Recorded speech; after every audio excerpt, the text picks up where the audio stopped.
everybody in the house. This is Black Eyes TV once again. Mr. Riggs, Terry Riggs, the UK tour guide to the rest of the world. And I'm with my co-host, Brother Rich.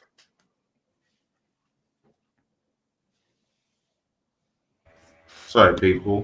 Got myself all muted up. What's good? What's good? Welcome to Black Eyes TV 7. We back once again here on a summer's day, enjoying ourselves in the heat. Got a nice treat for you today. We're going slightly left, and we're gonna have a good build with my brother Jamaar Milton.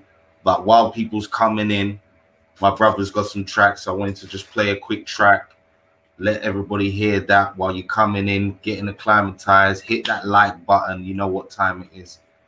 Play that track for us, brother Jamaar, and then you can introduce yourself to the people and we can get into the build. No doubt.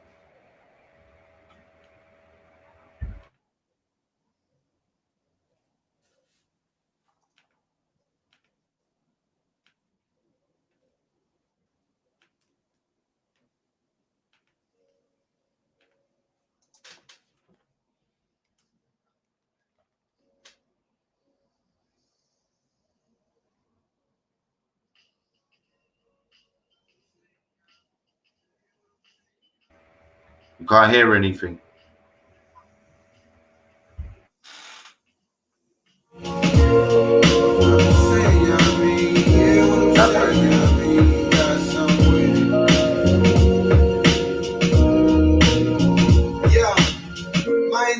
Frustrated cause I won't engage. I expose slaves, they ain't fucking with the culture wave.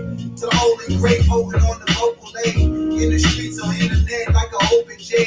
Young king playing the part I'm supposed to play. Sapiosexual vibration, I hope you babe. She at your neck like he ain't got the answer sway. Jay got a colorful aura like anime. Young bull flexing on old niggas, go figure. I'm in bed with success, cozier than cold winters. They got a massive team, but nobody know business. I go with hits like a ho-ho go with Christmas. Had to pause for the bros who missed it. Your boy flow wicked and so liquid.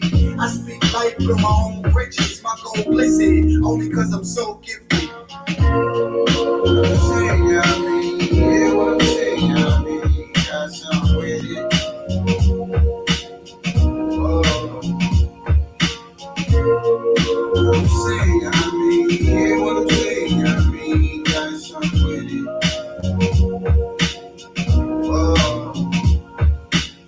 I know you feel the climate change in the multiverse. Came up off the stoop in that same hat, only shirt. How you calling that a queen if she only twerk? You're alone with that son.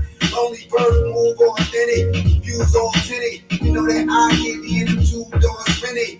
I ain't out of pocket, I've been cool for a minute. Then you dig your own grave and you dudes fall in it. Special moves, like the dudes wearing red and blues. Get a clue, it's what you really better do. Nothing but my hips are new in the vestibule. Anyone else stepping to need a pedestal. Pen to the paper lines hotter than an iron belt. Designed for the monolines with the highest self. Pen to the paper lines hotter than an iron belt. Designed for the monolines with the highest self. What I'm saying, you know what I mean? Yeah, what I'm saying, you know what I mean? Got something with it.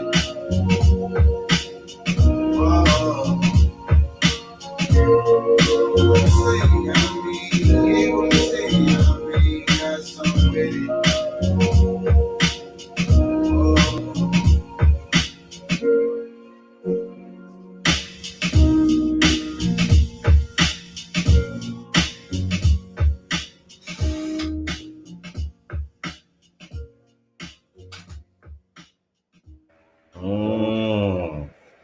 Nice. All right, without further ado, as I said, what? Oh, okay. Without further ado, now I want our brother to introduce himself, tell the people who you are, some of your strings to your bow, and then we'll begin the build, brother. Peace. Can y'all hear me? We can hear you clear and live. That's what's up. It's your boy Jamaar Milton, from the Lighthouse. That's what it is. Today we're going to be talking about Flat Earth. Good to be here on Black Eyes TV. Man, I'm super excited, man. Shout out to everybody in the UK. You already know. Can't wait to come and touch down out there, man. Come and check it out. You know what I mean? Yeah, we're ready for you. Word up. Shout out to everybody in the States, everybody around the world that's watching this, man. We about to level up today, and hopefully engage some minds today. You know what I'm saying, on this prestigious bill. So I'm looking forward to this.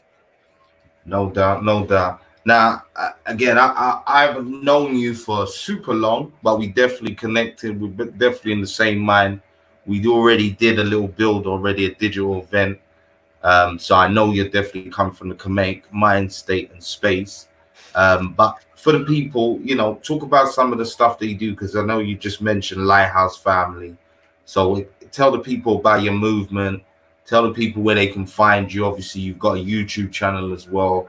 Talk about some of the things you speak on normally, and those kinds of angles.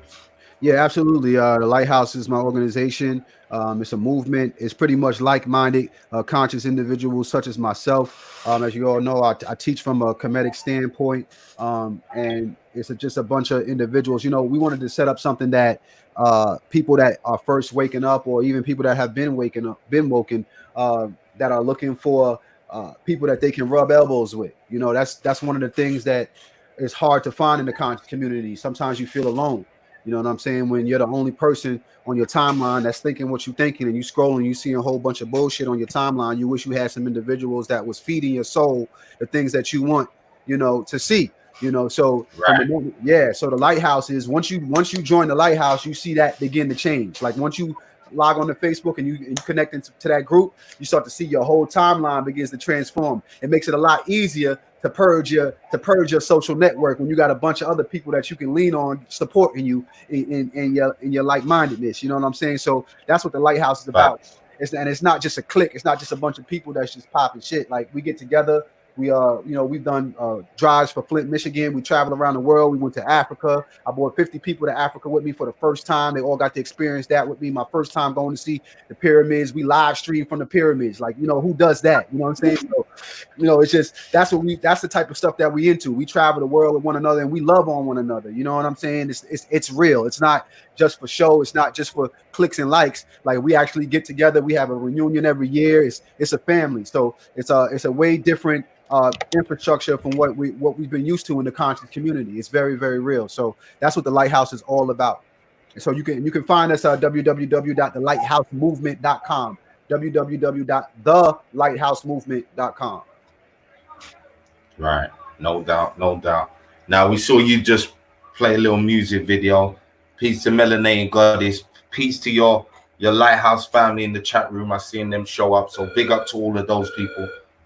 One second. I just need to get this door. Terry. Well, I was just gonna say, talk about the music side of you. Talk about the music side. That's what we want to hear. Yeah. So okay. So the music, what give you the inspiration and inspired you in your music? Because a lot of people, they go through music and they listen to certain types of music, but what gives you the inspiration for you to able to utilize and find that kind of music that you like yourself? Well, for me, honestly, I don't listen to much stuff that's like on the radio and stuff like that. Because that vibration is 440 hertz. That's like the frequency of programming. I'm very, very heavy on frequency and vibration. That's one of the things that I'm very extensive in, and I'm very learned in that area. So I don't mess with the radio too much. I don't mess with like television and stuff too much. If I'm listening to music, I'm more than likely listening to myself or classic, real old shit that was done on carbon records and stuff like that has a different resonance and a different tone that really feeds your soul. Like it fills up the speaker. So that's the type of stuff that I gain influence from. My influences it don't come from today. It's more like the Nas's, the Jay-Z's, the Biggies, the Bone Thugs and Harmony, all the R&B stuff, the old conscious stuff, Common, Music Soul Child, Erykah Badu. I'm cut from that cloth, so it's not much of that being put out today. So I don't have a reason to even like turn on the radio right now, so I just stay in my own zone, light my incense, and we create music. If it's not there, you got to create it yourself. So that's how I move. Now as far as what I'm putting out, I try to stay in that pocket. I'm speaking to a demographic of people that get it. And right now, You know, the reason why my music has become so relevant is because of the culture shift that we've been talking about for the longest time. We told y'all that it was coming, you know, but, you know, we had a lot of people that, you know, that they was on whatever's trendy, you know. If it's baggy jeans, all right, then we switching to baggy jeans. If it's tight jeans, we switching to tight jeans. If, you know, whatever they think they was doing is trendy shit is what people was running with. So we was never about that. We stayed ourselves through the whole movement, and we prophesied a lot of this was going to go on. We prophesied what was going to go on in the music industry, and people going to find that out on Friday when they see the video that we dropped, because we filmed that video almost 2 years ago, and you're going to see a lot of the stuff that I'm talking about is actually happening right now. So that's the type of lane that I try to stay in. I try to stay as authentic as possible, and genuinely myself as much as I possibly can without being influenced from the outside. You know, you listen. What's the name of that new tune? The new joint is called Gas on Fire. It's produced by produced by DJ Nasty from Pro Era Records. That's Joey Badass's label. He did like half of my project, half of the beats on my new album. Him and this other brother named Dream Life from Panama. And we just worked together, and we put a nice situation out for the people, for the indigos, for the star seeds, for the conscious folk, and other people too. Like, other people can respect it as well. Those who are not conscious can relate to it. It helps to bring them into our understanding and where we at. Culture shift, you know. I feel you on that one. So we come to the current situation at hand now. Yeah, me and you have built, as I said, on the Kemetic level. We've talked on other situations. I know you're a peer motivator speaker. I've seen you do things with the shifters. For those who don't know, Umar Johnson, Red Pill, Blue Pill, Brother Islam, Rizla Islam, a few things, yeah. But today we find ourselves talking about this flat earth. Now, people, I gotta confess this here from we begin. It's not something that at first interested me in having a big discussion, but it's only because I like this brother, me and him vibes, and he, as I said, he comes from a Kemetic viewpoint that I find myself interested to hear this breakdown, and that's where we're at today, and that's the title of the show. You know, we're examining this flat earth theory, but from a Kemetic stance. So, I'm just as interested as you people to hear what my brother's going to break down. He's going to lay out a few premises. I will tell people in the chat, if you've got questions, type them up, and we'll try and get them answered, and the brother can see them on the screen. And, we'll try and get whatever queries we've all got together out there, and hopefully the brother can give us some answers. I know it's a touchy subject. Me and the brother was talking about this before the show, that this is kind of a subject that can annoy people very easily. So again, I ask people to be patient. We're all going to hear the brother out, and then we'll take it from there. So yeah, without further ado, my brother, start your premise, lay it out for us. Tell them when you want to screen share, and we'll switch that up and all the rest of it. All right, no doubt. So what I want to start with is, like anything else, if you're on Black Ice TV, you probably consider yourself to be a free thinker, somebody who delves into knowledge, who delves into history, or the latter, but either way, if you're here, it's not by mistake. It's because you vibrate on a certain frequency. Now, when you came into consciousness, you probably told yourself, and you probably tell other people, I'm a free thinker. I don't go with what everybody else is going with. But there's certain things foundationally that you will go with everybody else is thinking, because this is what is your foundation. The foundation is the hardest part to break. From the time you were a child and you were laying in your crib, you were watching a mobile over your head, spinning around. Okay, that's the first program that you got as a child. All you were able to do was see. You weren't even able to speak. You just laying in the crib and you watching all the planets and all the little stars and rockets spinning around. Now that's by design, because they could have put a whole lot of other things there, but they decided to give you the planetary system for whatever reason. As a baby, they sold you on that from the time you was before you even had a hair on your crotch. You had to learn all of this. Now, why? Why is that? Okay, that's a program. Okay, so this is one of the hardest things to break, because this came before you even learned how to read. This came before you even learned about a Jesus, before you learned, even for some of you, how to eat on your own. For most of you, how to eat on your own, anything. This is the first program. So, breaking this is one of the hardest ones to do. So we're going to attempt to help you guys out with that a little bit today, because we got to first give you the understanding. I have to give you the understanding of where you're at. You know what I'm saying? I got to meet you where you're at before I can bring you where we are. And this is why this conversation is so, you have to peel it back layer by layer. We're going to take it slow. I'm not going to just jump right in. It's more of a discussion. It's more of a build, because you have to walk with me in this. I can't walk ahead of you and say, come with me, because you will get tripped up. You will get tripped up messing around with this. All right.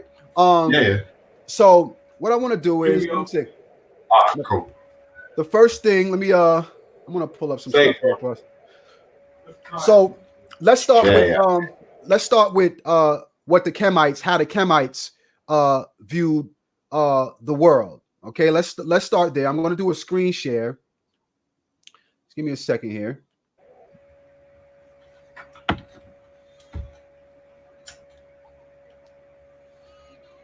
Yeah, family, while he's doing that, don't forget, hit that like button. Yeah, that's all you got to do. Hit that like button, support the channel in that way, support my brother's information, yeah? Get that algorithm popping so people can find this information. I see you there. There you go. All right, so we sharing, right? All right, bet. All right, so this picture here, I took this at the Met. This is right here in New York. Can everybody see this? Yeah, we seen that. All right, bet. I took this picture at the Met. This is right here in New York. And what you're looking at is an artifact on a sarcophagi of how the Kemites viewed the planet. Now, I'm going to make it a little bit clearer for you so you can understand what it is that you're actually looking at, and then a little bit of an explanation on how the Tom who explained what it is that you're looking at. Let me find that real quick so y'all can see that. Okay. Now, all of this stuff, you don't need to search very far to get this information. For some of you, it just takes you going outside and really believing what you see.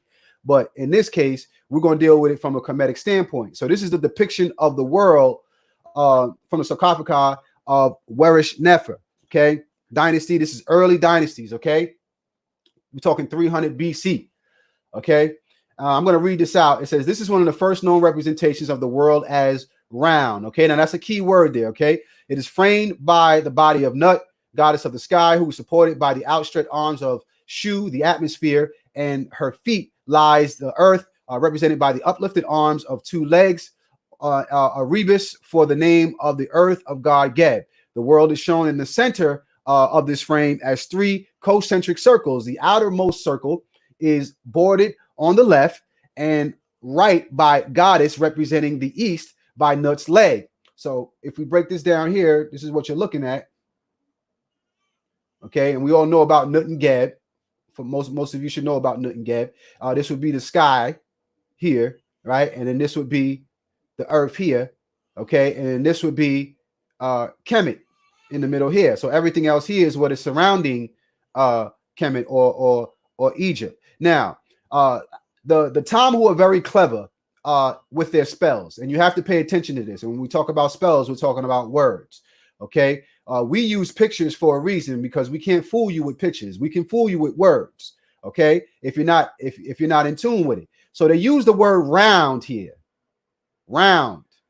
Okay, they use that for a reason, because what I need you to understand. Let me bring this back here. We're going to stop this for a second. I'm going to bring this back because I want you to look at me when I say this. I need to see y'all.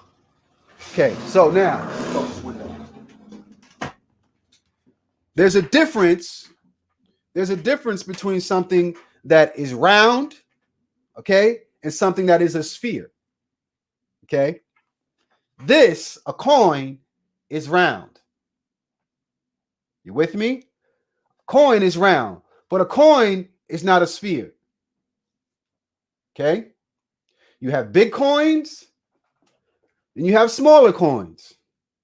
Okay, both of them are round, but neither one of these are a sphere.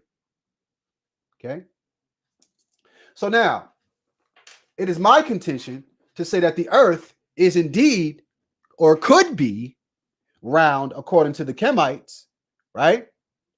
But it is not my premise to say that the earth is a sphere. And many people get it confused, the difference between round and a sphere. A sphere, it has 360 degrees on all sides. Okay. Something that's round doesn't necessarily have to have 360 degrees on all sides. They give you north, south, east, west, right? If you're on a sphere, there's no such thing as north, south, east, west. It doesn't have corners. You can't give a direction on a sphere without corners. Now, if you're on something that is round but doesn't have a sphere, you can dictate what that doesn't have corners. You can dictate which direction you're going. So most of us live in the premise of thinking that the earth is a sphere or a globe when we talk about the earth. Okay. So once we dissect that and we say, okay, there's a possibility, right? And all we need is a possibility. Now we can start searching into this, because remember, flat earth is a theory, right? Just as the earth being a sphere is a theory, which means none of this has been proven. We can accept what we want, but it doesn't make it the truth in any shape or the matter. So for those of you coming from a religious background, and this is what really confuses me.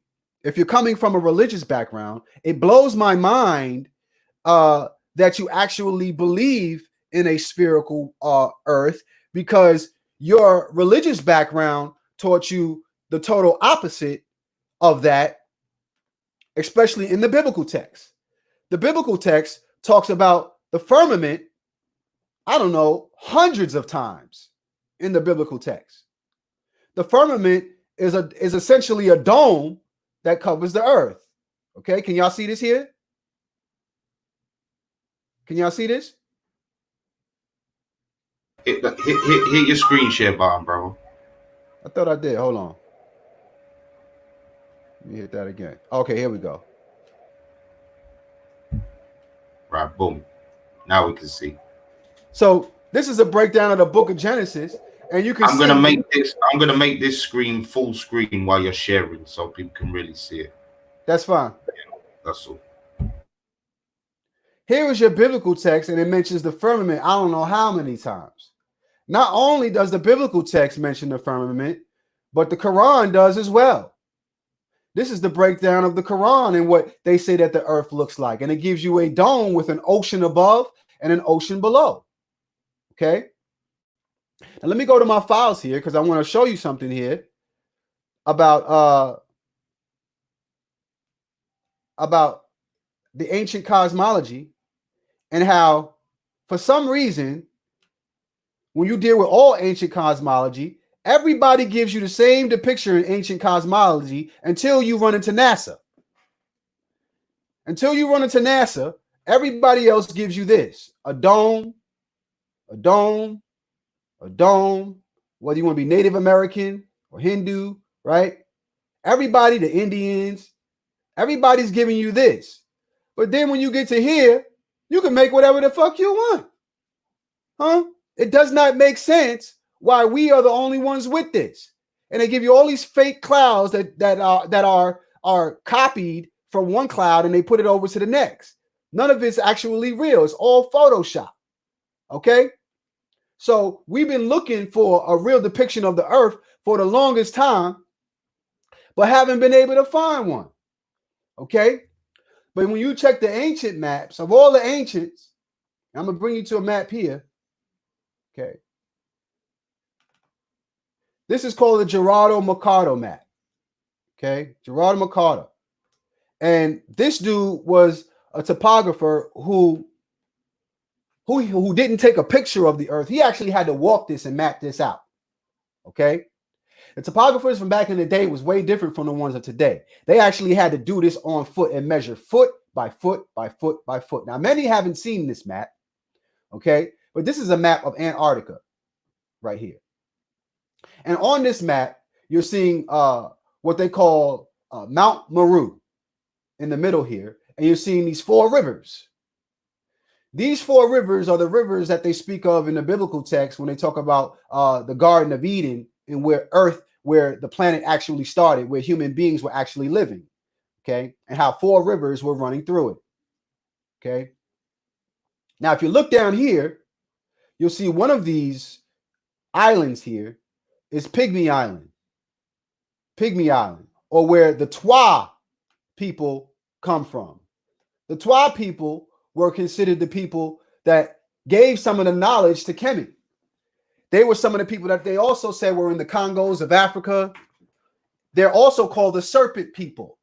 If you notice in Kemet, they wear the nemes and they wear the serpent on their heads, indicative of the serpent people. They were friends with the people of Kemet, and they migrated into Kemet and gave them some knowledge. They're also the people that's responsible for Ireland, for what we call the St. Patrick's Day. They were driving them out of Ireland. Now, these countries over here, what you're looking at here, this is Europe here. It's Nova Scotia, okay? Over here is California, okay? So now you've never seen the Earth mapped out like this before, where you have everything so close to one another, relatively, from looking at this map. You can see that everything is actually right here, and it's almost a hop, skip, and a jump away from one another, but it's surrounded by these mountains here, okay? So that's something, just keep that in the back of your mind. These 4 rivers flowing, right? And they said that these currents, they're very strong currents. As you can see, they put the rigidness in here to show you the current of the rivers, okay? Africa is over this way, okay? This would be, this right here is what you see in Egypt, the lotus, the Tigris Euphrates lotus leading into Africa. We've all seen that, okay? So now, you have to ask yourself, how come this is the first time you're seeing this type of map? Okay.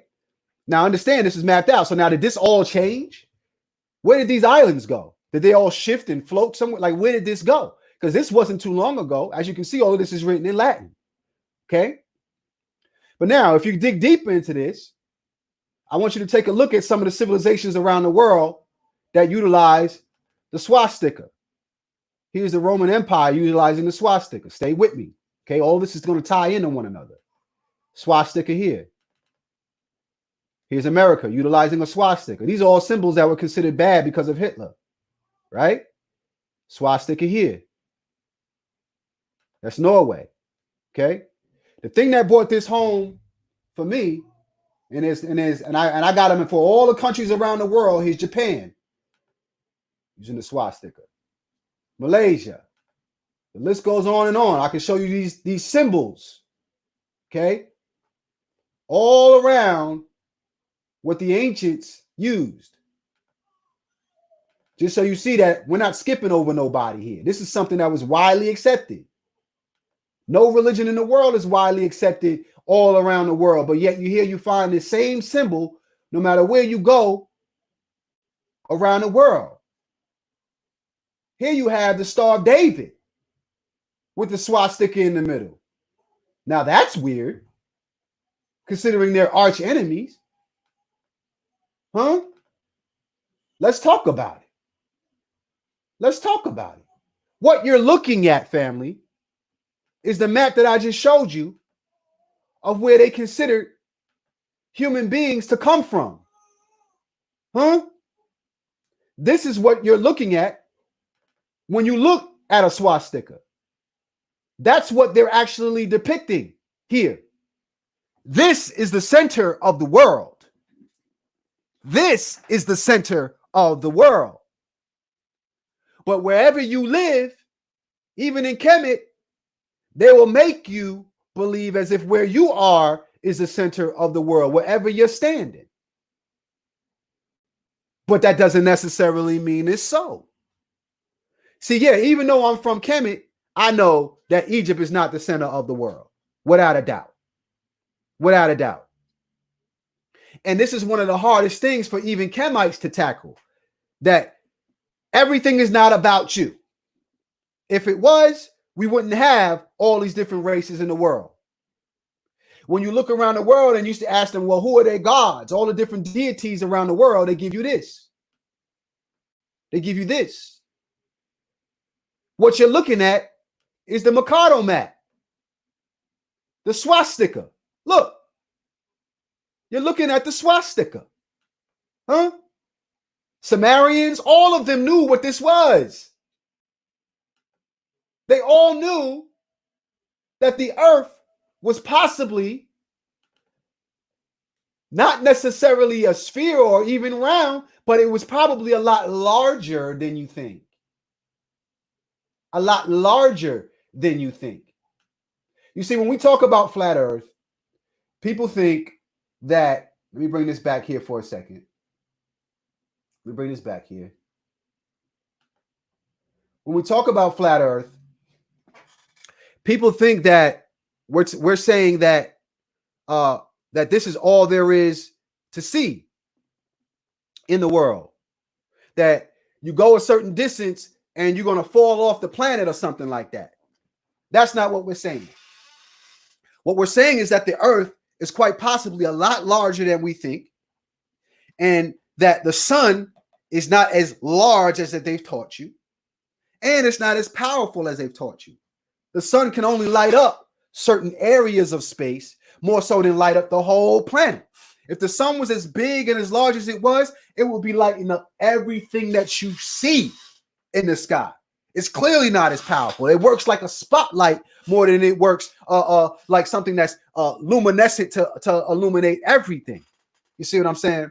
But if you're sold on the fact that it's, I don't know, how many millions of miles away, and it's, I don't know, 10 times the size or 20 times the size as the Earth, and it's lighting up all of these planets, then of course you can be sold on the fact that it doesn't make sense as to why it's not lighting everything up. But the Earth, as you can see, is smaller than what you think it is. They blame it on the distance.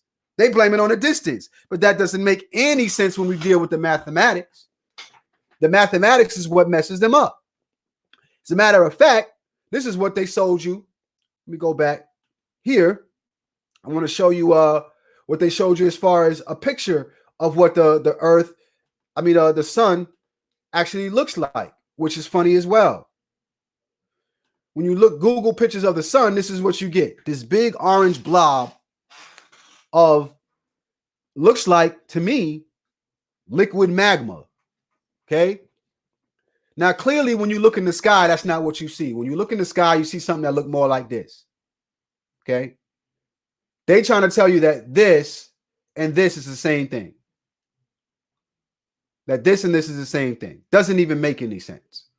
This looks more like a reflection of this off of the dome to me.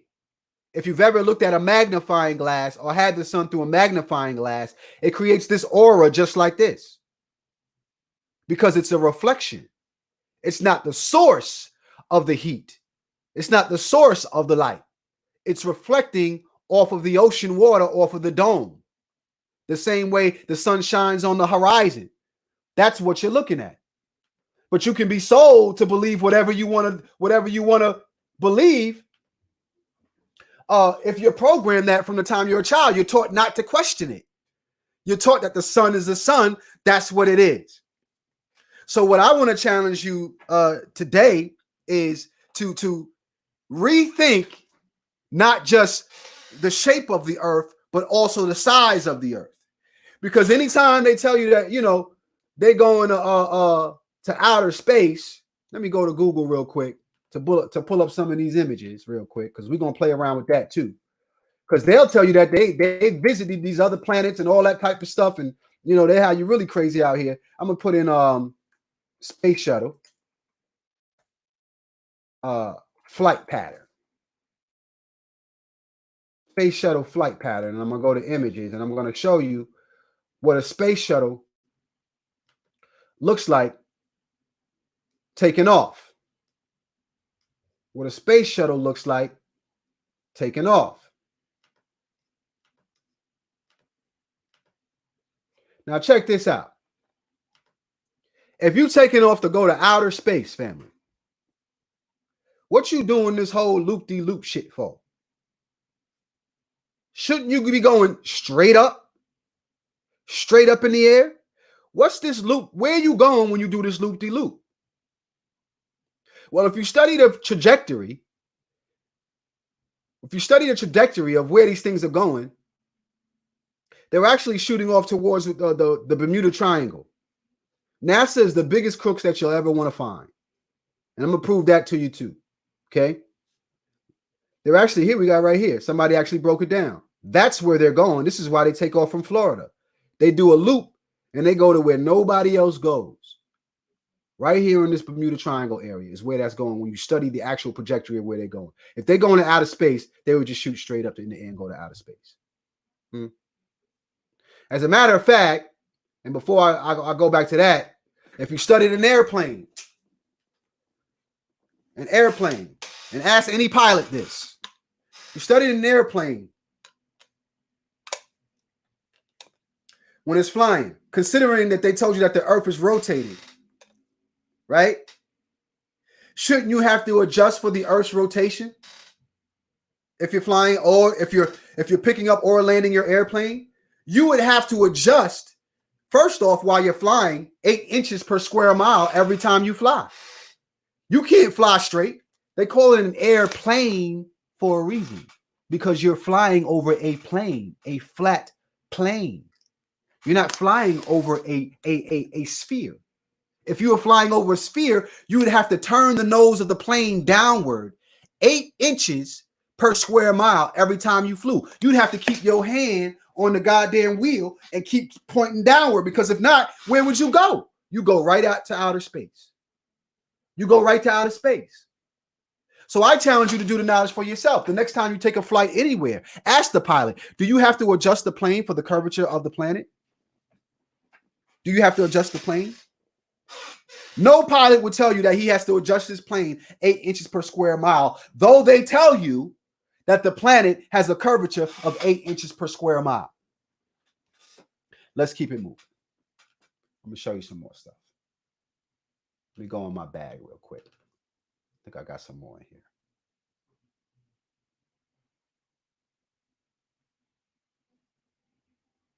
And if there's any questions that I need to answer, we're gonna get to those too.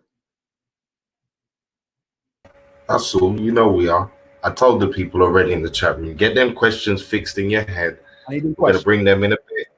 So now let's deal with the Big up curvature. Lorenzo, you hater. Go true, brother. Let's deal with the curvature. I want to deal with the curvature because this is a big question that people ask. Because this is one of the things that they teach you in school, because they got to give it to you young. They don't give it to you while you're older because they know it ain't gonna make no sense. They got to feed you this shit early, because if you get this shit while you're older, you're gonna be like, this shit don't make no fucking sense. But I'm gonna show you something here. This is what they fed you as far as the curvature, and most of you are gonna know what this is. Everybody's seen this lesson right here. Everybody's seen this lesson right here, where they show you a ship going over the water. Okay. So now, here you have a ship where you can't see the bottom part of the mast. And they say the reason why the earth is round is because this ship, as you can see, it disappears from the bottom up.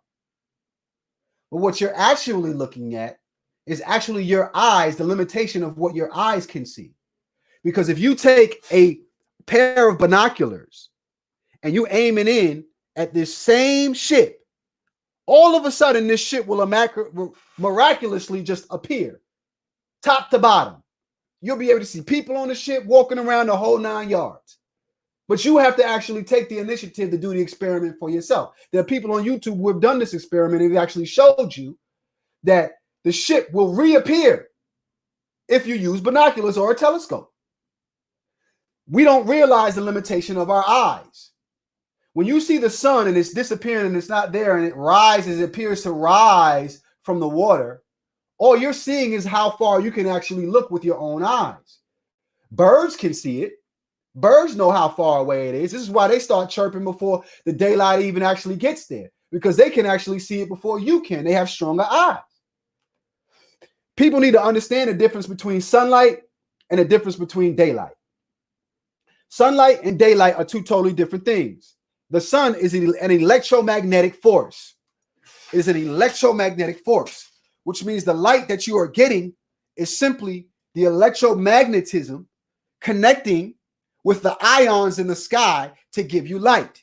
You have to know the difference between daylight and sunlight. Daylight is like the residue. It's like if you took a lighter and lit the lighting fluid. Daylight would be after you've lit the lighting fluid, what happens when the light comes out and the waves begin to light up the sky. That would be daylight. Sunlight would be the match. You understand me? Are you with me? So this is how you can learn the difference between daylight and sunlight and what it is you're actually looking at when you see the sun coming over the horizon. Okay? So now that we dealt with the curvature, let me see what questions that we have in here, if we can deal with some of those. Why doesn't a fly kill itself on windshield when you're driving? What? I don't know what you mean by that one. Yeah, I don't know what you mean by that one. So I don't know what you meant by that question. That's why I didn't put it up. Yeah, that I'll doesn't let make break sense. your bill, brother. So now, if we have, let's deal with a plane for a second, right? If we got a ship that disappears like that over the horizon, how come a plane doesn't just go like this and come over the horizon like that? Huh? How come the plane, it disappears and all of a sudden you see a dot and it gets bigger and it gets bigger and it gets bigger as it gets closer? Because you're clearly looking at something that's further off in the distance that disappears. Your eyes can only determine color, distance through color. So what it does, it'll break the color up. You'll see less detailed color as your eyes begin to look further and further away. As something gets closer and closer, it gets larger, right? Because your perspective is seeing it from far off. As it gets closer, it gets larger. You see what I'm saying? So it's not coming from under the earth. It's not coming from under the earth. It's coming from far out. So when they sold you on outer space, I tell people we've never even been to outer space. Anybody that's telling you that they landed on the moon, that's all bullshit. They ain't never land on the moon. Well, I'm gonna prove that to you right here. I'm gonna go to this YouTube clip real quick, and I'm gonna show you this shit. It's gonna blow your mind. So back in, like, I would say the fourth grade, I sat and I watched these eight astronauts on the Challenger fly up in the sky, and I watched that shit blow up. And right before my eyes, we were all watching it live as a kid, and it blew my mind. Because at that point, I wanted to be an astronaut. I knew all the astronauts' names. I just wanted to be an astronaut. And when I watched this plane blow up in the sky, I couldn't understand what had happened. But as I got older and I became conscious of knowledge of self, I realized that they actually had crashed into the firmament dome, is what caused it to blow up.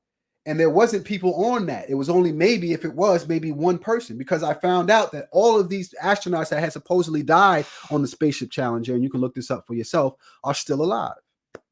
Every single one of them. But yet I watched them with my own eyes. And America forced us to forget about that, right? They didn't do memorials like they do for 9/11 for those astronauts every single year. Why not? Why haven't we been back to the moon? Why not? They said they lost the technology and they don't have the money to go back. Like, what are you talking? Why not? See what I'm saying? That's something we would consider to be important. The reason why they can't go back to the moon is because the technology doesn't support it to fool the masses anymore. That's the real reason. We wouldn't fall for it. You see, I'm gonna show you something. I'm gonna go back to my screen share, and I'm gonna show you what they showed us on the moon landing. This gonna really fuck you up. Watch this shit.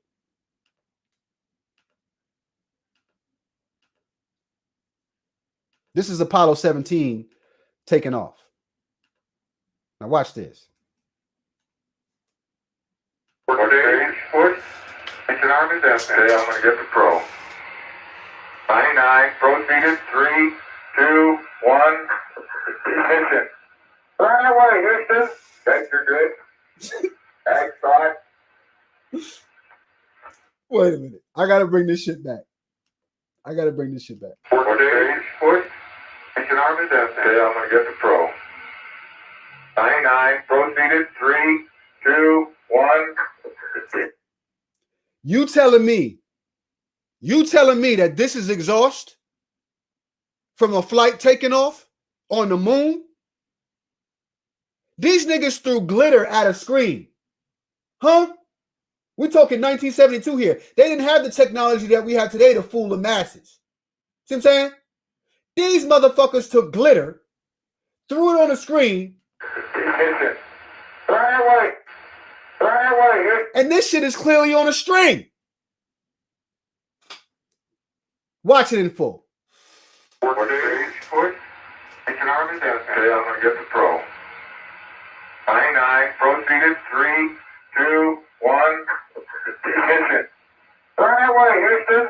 Thanks, you're good. Thanks, God. This shit is ridiculous. Get the order. I tell you, get back.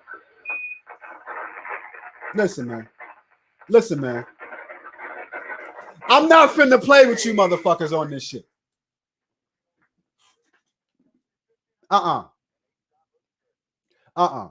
We not finna play with you motherfuckers on this shit.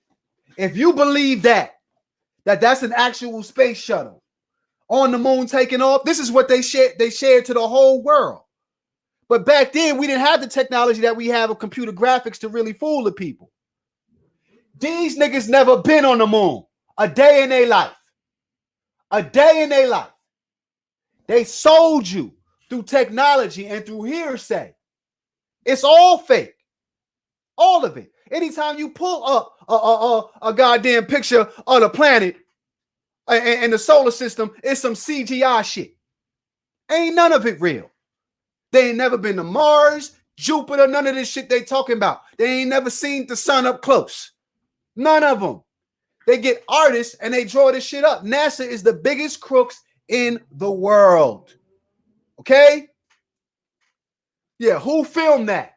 You mean to tell me that somebody stayed on the moon and they didn't even have remote filming like that back then? What? And the president is calling them on a landline.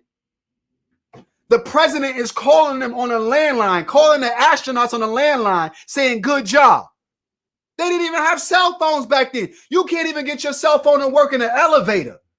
And you telling me that you could call somebody on the moon? And I got to sit here and explain this to black people? You deserve to be fooled if you still believe this bullshit. You deserve to be spinning around at 1,000 miles an hour talking about we on the earth. We in the solar, we in the goddamn solar system and we spinning at 1,000 miles an hour. You niggas, I'm not fucking playing with y'all, man. Get the fuck out of here. This shit is ridiculous. This is not even an argument. It's bullshit. This is the evidence that NASA gives you. This is what they gave you. And you'll have people that'll come on here and they'll argue you to death because they paid attention in 6th grade fucking earth science. Preaching the white man's curriculum on the planet that we supposedly live on. It's okay, listen to me, family.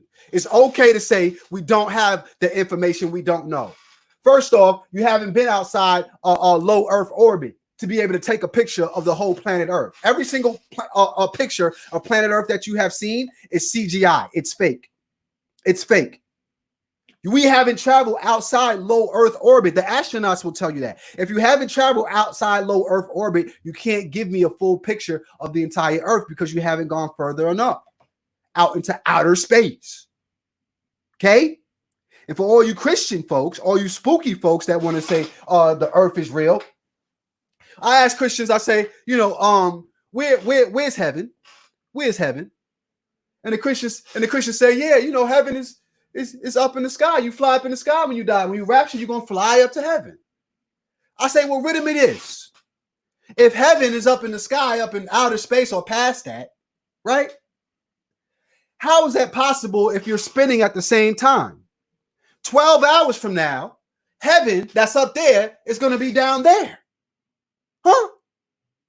If heaven is up there now and you're spinning, But 12 hours from now, it's going to be where hell is at. So where's heaven? I would believe heaven is more like over there before I believe that heaven is up there. I would believe that heaven is more of in here before I believe heaven is anywhere out there. Esoteric shit. But we fall for the dumbness all the time. The same time they gave you the globe is the same time that they gave you their Bible and their indoctrination. And it's hard to let it go. I get it. I understand.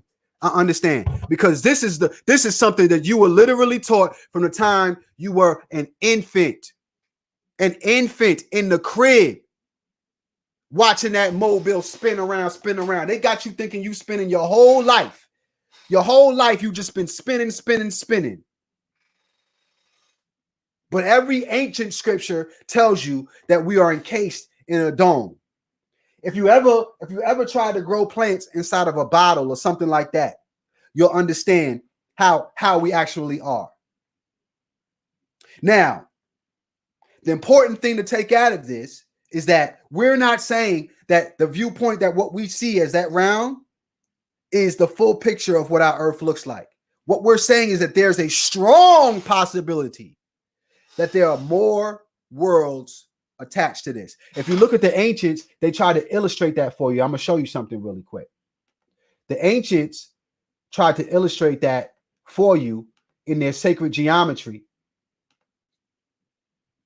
And the things that they put out there. Check this out. So you see the Mikado mat, right? Remember, we got that in our head. Always want to keep that in our head. Okay. This right here would represent the mountain in the middle. It's a magnetic mountain. This is the source of where the sun comes from. What you're looking at is a reflection on the dome over here.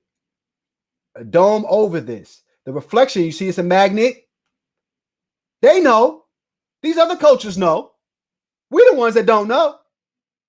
We're the ones who don't know. Here you have these other circles here. These could represent other worlds. Other worlds that are round. Not spheres, but round. And these rivers lead to these other worlds. You see? I'll give you something else. This is how all the ancients showed us the center of the universe. The Christians, the Chinese, this is all their symbols, even the Jews. Okay? Let me show you. Brother, let me talk to you about this dome thing first of all. Let's deal with it. So you're saying that when you saw the shit, yeah, I'm assuming you're talking about the Challenger. The Challenger, yes. Yeah, yes. That's right. When you saw it explode, yeah, you're saying it was an effect of hitting this dome. Yes. Yeah, that's encompassing that. So I got two questions that kind of deal with the layout. Because you showed the map. So in your opinion or in your head, is it possible to sail to the edges? And if you get there, is that immediate death on contact of this dome? How is that perceived? Because obviously there's, just from a mythological stance, we've always heard stories about, sailors talking about sailing off the edge of the world, whatever. Right. So in your head, is that a possibility, or is it, too immersive? Talk to me about that. That's a great question, and I'm glad you asked it. So getting to the firmament, when you're looking at the Milky Way is actually a crack in the firmament dome. Somehow the ancients did something to crack the dome. We've been shooting rockets up there for the longest time, trying to break this shit. And they actually cracked it. And in my theory is the flood that happened was us cracking the dome, and the waters that were above came down. You see? So people sailing off the edge of the earth, I don't think that would happen. What would happen is you would reach an outer barrier of coldness. You're surrounded by ice. If you've ever looked at the symbol of the United Nations, it shows the leaf. Let me pull that up here. so y'all can see. Because they know. The United Nations know. And you pull up their logo. And I'm going to screen share this. What you're looking at. Bring that up. I'm going to bring it up for you. Let's see this.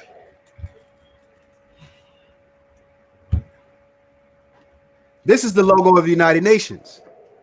What you're looking at is a flat earth mat. Here's the center, like I showed you, and you're surrounded by ice. The same thing that I showed you in my depiction of what the earth could possibly look like, or the area that we're allowed to navigate looks like. If you put them side by side,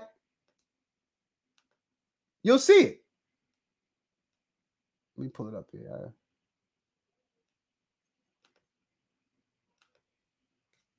I gotta try to put it side by side so y'all can see it. I don't think it's gonna let me do it, but I can do it, but I gotta figure it out because you see someone, Bud Hops or Haps, yeah. How did it heal? Because you see, he was talking about the dome cracking, the ancients cracking. Where's that reference coming from? The dome cracking? Is that the biblical flood reference that you're directly talking about? And I would honestly say that there probably is no record of it because the flood happened once it happened. So it washed away all of that evidence. Them niggas died. They died. That's historical. Why is it not dropping this image over here? That's historical content. It keeps shifting, but in any case, you can see that this is the ice here. And now notice the peace leaf. The symbol of peace here. If this is the United Nations, or all the nations that are united, right? Which nations aren't? Because we're not missing nobody from the world here. If this is the United Nations, why you got the peace leaf out here? Who do we form a peace treaty with? Who do we form a peace treaty with? You see what I'm saying? You got to ask yourself these questions. It makes perfect sense when you line it up and you see the way they acted. Why wouldn't you give us a globe? Huh? Why would you just have a globe on there? Why are you showing us a flat earth model for your logo for the United Nations? All right, let's deal with this here, because you started off this conversation by showing some coins and making the reference of circular to spherical, two different things. So when you're looking at the other planets, what we're perceiving in your mind, are they also flat? Are they spheres? What are we perceiving when we're looking? Is this the only dome in our galaxy or universe? Break that one down. All right. So when I look at other planets, and I've looked at them through telescopes, if you ever bought a telescope, you don't see these different CGI things that they give you. You don't see what they see. I see sparkling lights and I see water. They shimmer. They don't shine. They shimmer.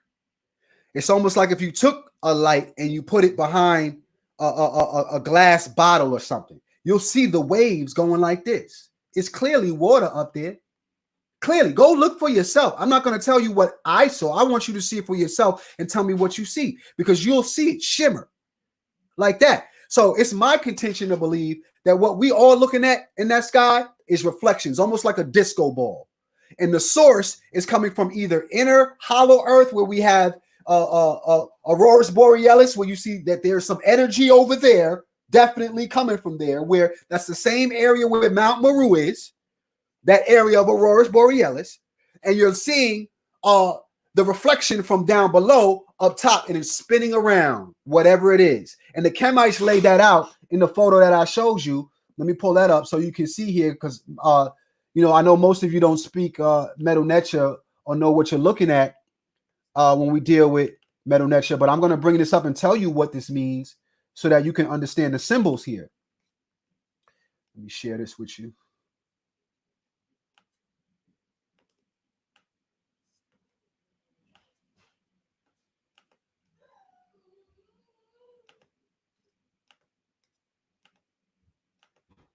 Okay, so can you see that?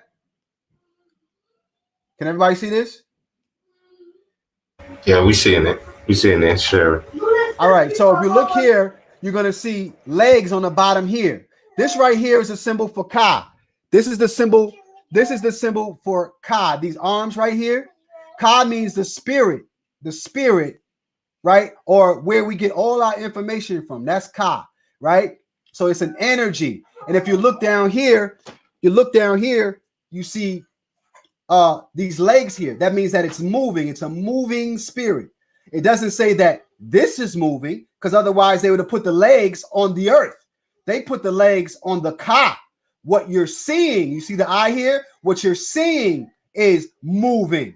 Okay? That is the reality. That's what the ancients painted out for us. That's what this thing means. They gave you a two-dimensional drawing. They didn't give you a three-dimensional drawing. Even though they was able to give you three-dimensional figures and three-dimensional statues, why is it when it was time to pick the earth, they gave you a two-dimensional image, a flat image? Why would they lay it flat like that? Everything that the ancients did, they did it particular. They did it for a reason. They would not lay it flat like that if it wasn't meant to be viewed flat like that. You see what I'm saying? So when you know more about, the Kemites and how they did things when they presented their information, you'll understand the perspective in which they were trying to give it to you in. They definitely did not want us to view it as a sphere, because they would have made a sphere if they wanted us to view it as a sphere. And they did not make a sphere. They made it flat, and they laid it on a sarcophagi flat. Okay, if they wanted us to view it the other way, they would have put it on the side of the sarcophagi. That way we can view it in the right way. They didn't do that. They laid it on top of the sarcophagi flat because they wanted you to view it that way.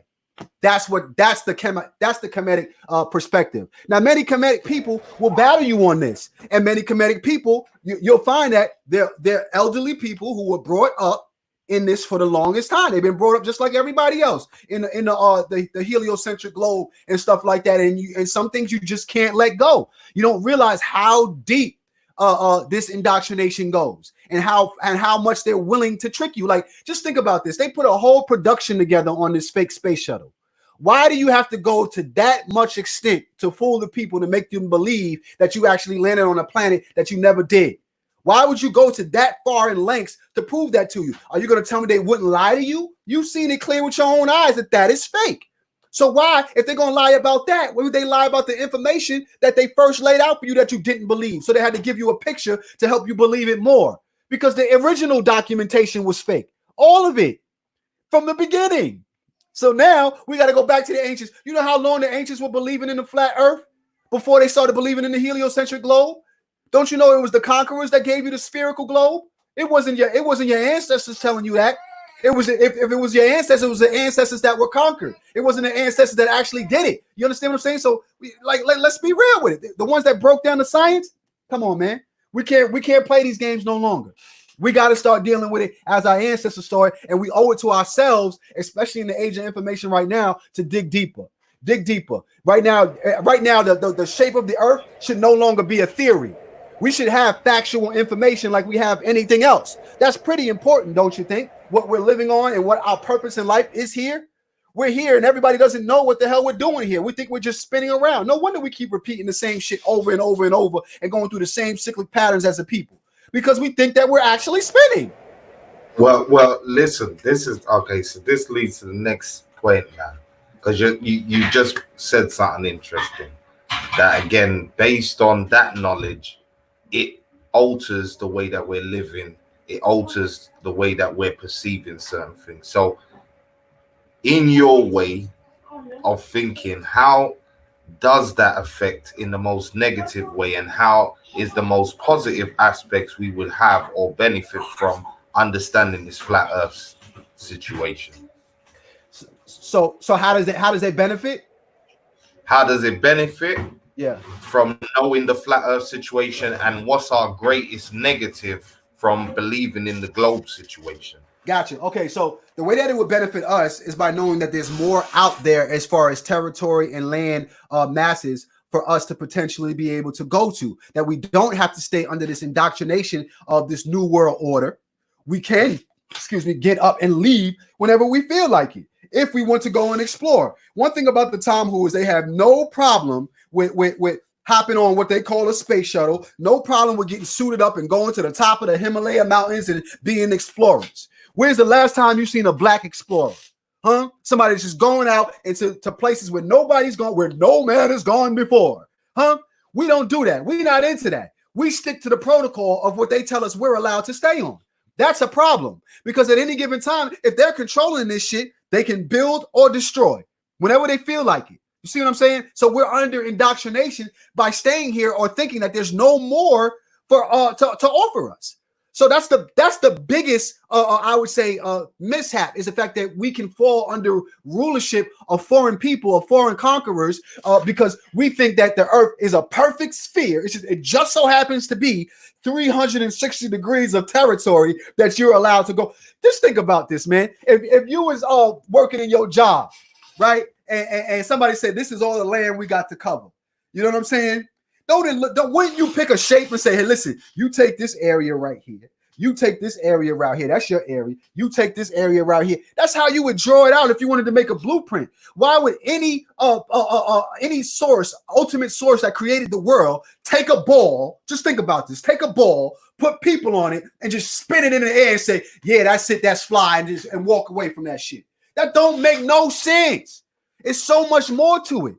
And there's so much more territory. We are slaves here on this what we call world. We're slaves in this world, and we can leave anytime we feel like it if we seek to go and find it.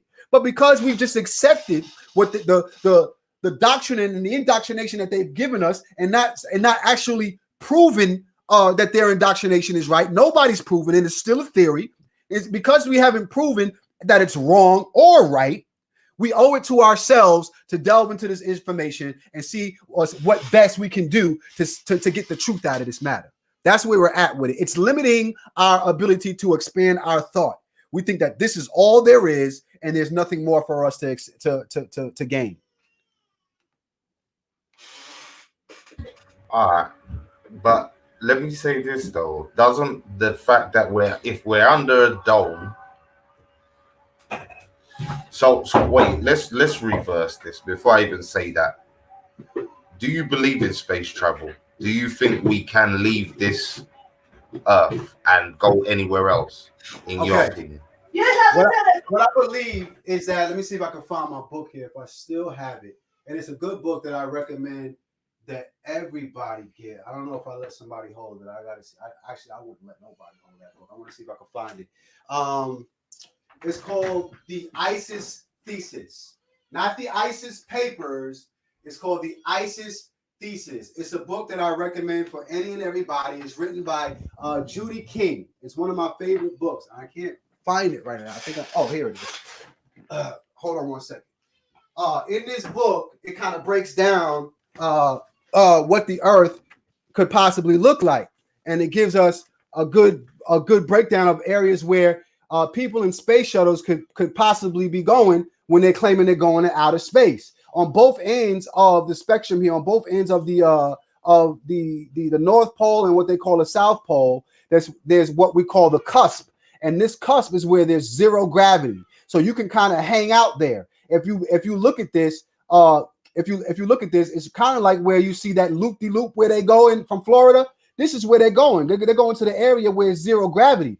They can't go out here to the Bioshock area where it's outside of low Earth orbit, because it's too much of magnetic energy out here. They'll be all tore up. It's way too hot. All of that if you measure it. So if the most that they can go is right here. I'm trying to get this in the frame here. Let me see. Is like right here to the cusp. So they're not going into outer space. They're still in inner space. And all the astronauts will tell you that they haven't left low Earth orbit. They haven't done that yet. Has anyone done it? No. I don't believe anybody's done it. I don't believe anybody's done it because I don't believe it exists. I don't believe it exists. and for all you Christians out there who want to believe in it, to have space is the absence of God. Nigga, that don't make sense. Anywhere that there's a God, there's no God. That don't make no sense for your religion, huh? How can there be space or something where there's nothingness? There has to be some energy in that space. You see what I'm saying? And then that brings you to the ether. And then when you start dealing with the ether, you start dealing with the energies and how they move. We're talking about electromagnetic energy. So if we're dealing with electromagnetic energy, how do you make something that's electromagnetic spin? Answer me that. The only way you can make something that's electromagnetic spin is if you have something of equal and opposite value on the opposite end of it to make it spin. The same way you take two magnets and you put them together and you see them start spinning around one another or repelling one another. So if you have a sun that has electromagnetic energy, what is making the sun spin? There has to be a source that makes that spin of equal and opposite value. You see what I'm saying? What is it? So some people would say that there's an inner earth before there's an outer space. There's an inner earth where we're actually living on the sun. This is why sometimes it'll ooze out where you have that liquid magma, the volcanoes and stuff like that. That's the sun that we're living on. You see what I'm saying? And that's what's causing the light to shine up on the firmament dome and reflect. It's what we're living on. It's right here. Everything that we're looking for is going to be right here. It's not going to be up there. It's going to be over there or over there if you want to get the truth. And I find, and it's my contention, it's my theory that if we were to travel to Mount Meru, we would find a route to the inner earth and to the inner sanctum of what it is that we're actually looking for in the source of the sun. And that's what I see when I see the ancients, such as the Chinese and the Asians, showing us that magnet with the sun in the middle. Why would they put the sun in the middle like that? Why would they put the sun in the middle of the magnet? I'm gonna show you that. Let's go back to that again so y'all can see that one more time. Show you that again so you can see that one more time. How they put the sun in the middle of that diagram. Where's that picture at? I had it up a second ago. Here it is. Let me share my screen. This one in particular is very, very interesting because they actually put the sun there, and that is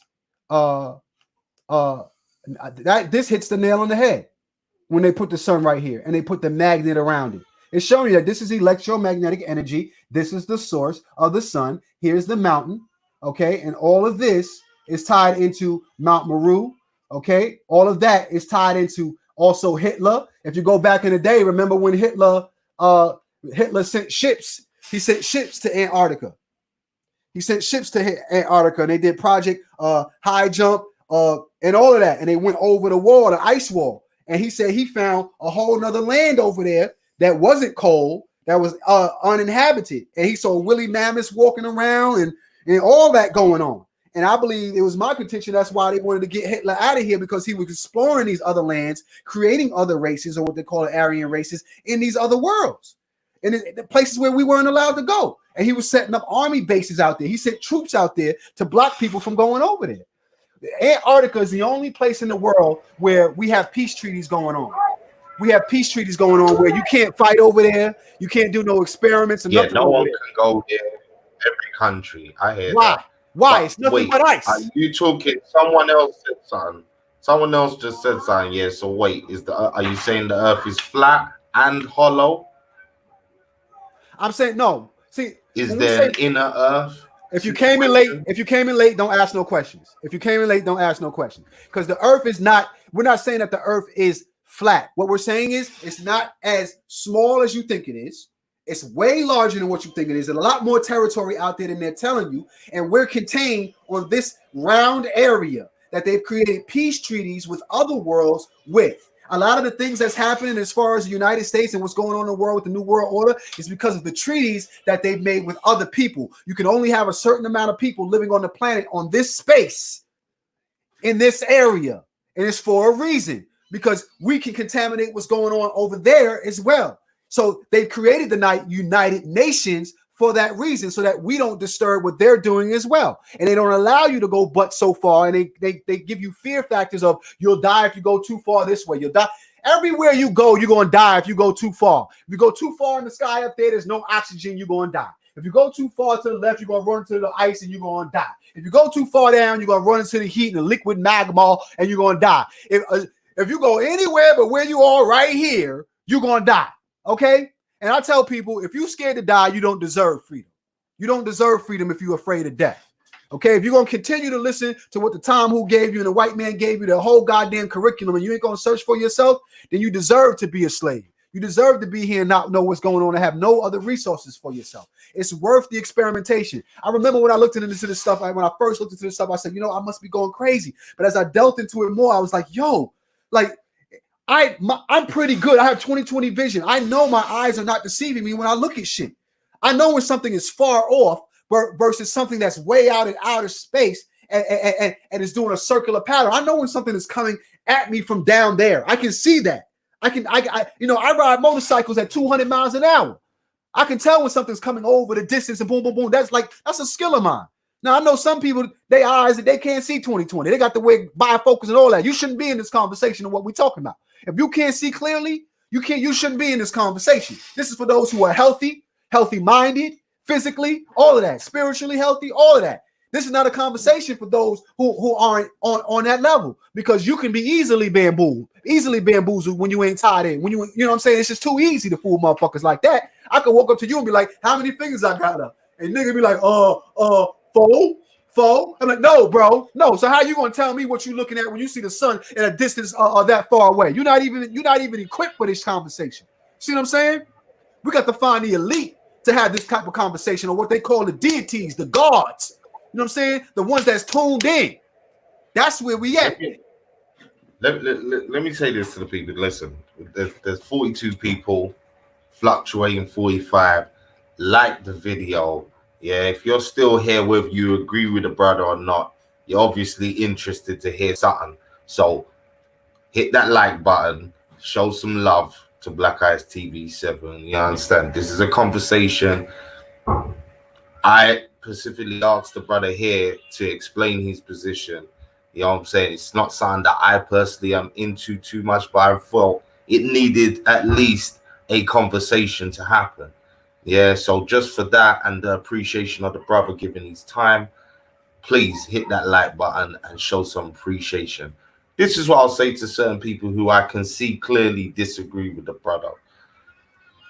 Formulate a question that I can pose to him, or we can throw up on the screen.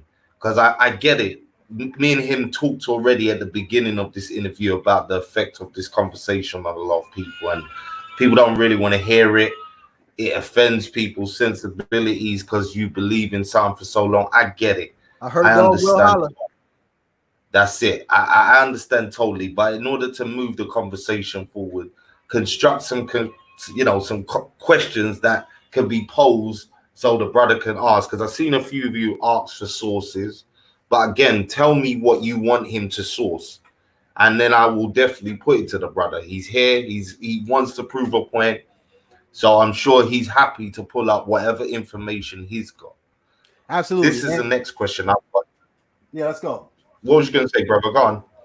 And also, I think the conscious community is way too engulfed in this idea that any idea that you bring forth or anything that you tap into the universe with has to have a source. Like it needs to be written in a motherfucking book.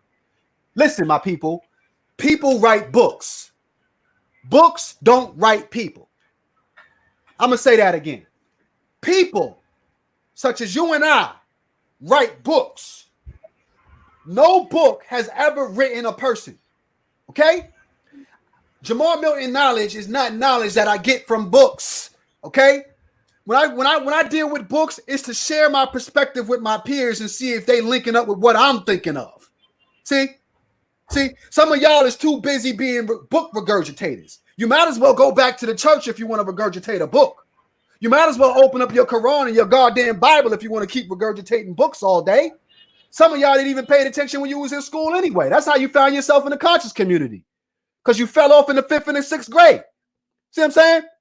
So when you're dealing with the conscious is just that. We're dealing with the eternal conscious, the Ka. We are tapping in using our sources, which is our mindset. See what I'm saying? Our connection with nature. And our connection with nature tells us that water will always find its level. No matter where you go, water will find its level. But you goofy niggas will tell me that water will spin on a ball going 1,000 miles an hour. Huh? Nigga, we all should be wet. We all should be wet. Water don't lie. Every lake, every ocean, it finds its level and it's laying flat. Now you show me that water flying all over the goddamn place, getting everybody the fuck wet. You can't show me that shit. Water in its resting state is chilling. If it was on a ball, it would all flow down to the bottom and it would only be one area on the planet that's wet. But yet we find it all over the globe. As a matter of fact, the majority of the planet is water. More than 80%. So what is we talking about here? Huh? We're dealing with the natural elements of the universe. What's your question, brother? All right, let's deal with visitation. So every time we've heard our ancestors talk about people coming from somewhere, Dogon tribe coming. I had this conversation with a brother in the chat room, Lorenzo, the other night. We was talking about space and planets and stuff. When our ancestors are talking about people coming from other places, are you always in the mind state that we're talking about these other lands, these other places that are existing on this plane, but that we're not aware from, rather than how it seems to be portrayed that there's a cosmology of them coming from another star system or another, again, planet, for lack of a better description? I'm assuming you don't see it like that. I'm gonna say Talk this. to me. The problem, the issue that I have with that is anytime somebody's seen a goddamn space beam, they in some remote area, and it's never where everybody get to witness this shit. It's always they was by themselves for some shit, and an alien came to fucking visit them and gave them some information. This is the same, this is the same trick that they did with the 42 laws of Ma'at. When Moses went up in the motherfucking mountain and said that he saw God and came back with all the goddamn scriptures with the 10 commandments. Nigga, you stole that from out of the caves of Egypt. Don't fucking play with me. You understand me? Anytime we need for somebody to show us what it is they talking, that's all it is. We just want you to show us what you're talking about. You know what I'm saying? In real time. Don't tell me like somebody came from outer space and gave you this information. And don't accept somebody telling you that they got the information from somebody coming from outer space. Show me then. How come they ain't coming back now? Why they ain't here now? It's the same situation with God. All believe in Jesus. Where this motherfucker at, man? Huh? Anytime we need you to produce the results, we can't find them. Oh, yeah. Oh, all the characters in the Bible. Where they at, man? We ain't got no bodies? Not one body. You understand me? But when we deal with our ancient African ancestors, we got all the bodies in our tombs laying gracefully. We got proof of what we're talking about.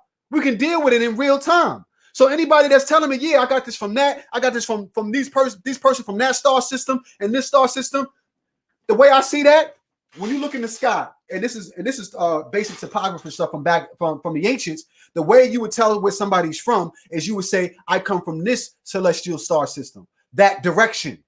See what I'm saying? That direction. They use the stars for direction. So if somebody says I came from the North Star, that's telling me you came from that direction, not from the North Star per se. You can't live on a star, nigga. You can't, according to your science, you can't live on a star. So who's coming from the goddamn North Star? It's impossible. It's light. You don't live on light. You live on land. So what being came from the light and is standing here on land and gave you information? So when we're talking about a cosmology story, we're not talking about like stars. So again, when we're looking at pyramids and we're seeing Orion's belt and these kinds of situations, and we're talking about cosmology stories, which again, till now, most are understanding that as a reference to upward, not outward. Am I right in saying that you're saying that it's not an upward thing, it's an outward always? Yes. I think if we explore that a lot more, we will find the answers that we're looking for. Can you show me? So again, using just the Orion's belt as a quick example. Obviously, we know the pyramids are built under that, in line with that. Have you got a simile on a sideways one for that? Like, so you see how they're mirroring the so-called star constellation that's above. Is there a mirror effect to either side, you know, where they're built, or is it just the fact that Kemet's in a centralized position? What, like, how do you view that? When they built the pyramids, they started it with Orion's belt. It doesn't mean that it's aligned with Orion's belt. They started it with the alignment of Orion's belt, because during certain times of the year, it's not aligned with Orion's belt. It's aligned with all sorts of other things as it spins. It's not always aligned to Orion's belt. Certain times of the year, it's aligned to that shit. And Wait. So wait, when you say that, are you saying that what we're on is spinning in some way, shape, or form? Because that just no. What I'm saying is what we see is spinning. The rotation of the stars, we all know it spins, right? It has that circular pattern, the same every single time. So how can we say that the pyramids are aligned to Orion's belt? At certain times of the year, it aligns to Orion's belt, but not all the time. And then they have ceremonies around when it's aligning to Orion's belt. The solstices is when we watch the different stars align. We knew that in Kemet, but it's not always like that. It changes as the years go on and as days go on. It's always moving. So this is what I'm saying. When you're perceiving the outer from where we are position, just to be clear again, everything else is rotating, but we are the only fixed thing in the universe. In this dimension that we're perceiving, we're on a fixed position. Everything else, though, that we're seeing, whether they're stars, planets, whatever, but those are rotating or moving in some way. They appear to be. Now, the word that you used that was very clear, which I like, you said they perceive to be. They appear to be. And that's the key point. From our perspective, our eyes are round, our eyes are concave. Remember, everything that we see when it comes in is upside down at first. It's in reverse. I'm gonna flip it back. Yeah. We flip it back. So that's perception. That doesn't mean that that's what it is. Everything that we see is coming from the inside, not from the outside. So essentially, what we're seeing is a depiction of what we have in us. It's our perception. It's our programming. And that can change depending upon where you're from. If all of us come from this area where we were enclosed and we've been here for this long and we've never been anywhere, our perception is going to stay like that. Until we move out of that, our perspective will never, ever change.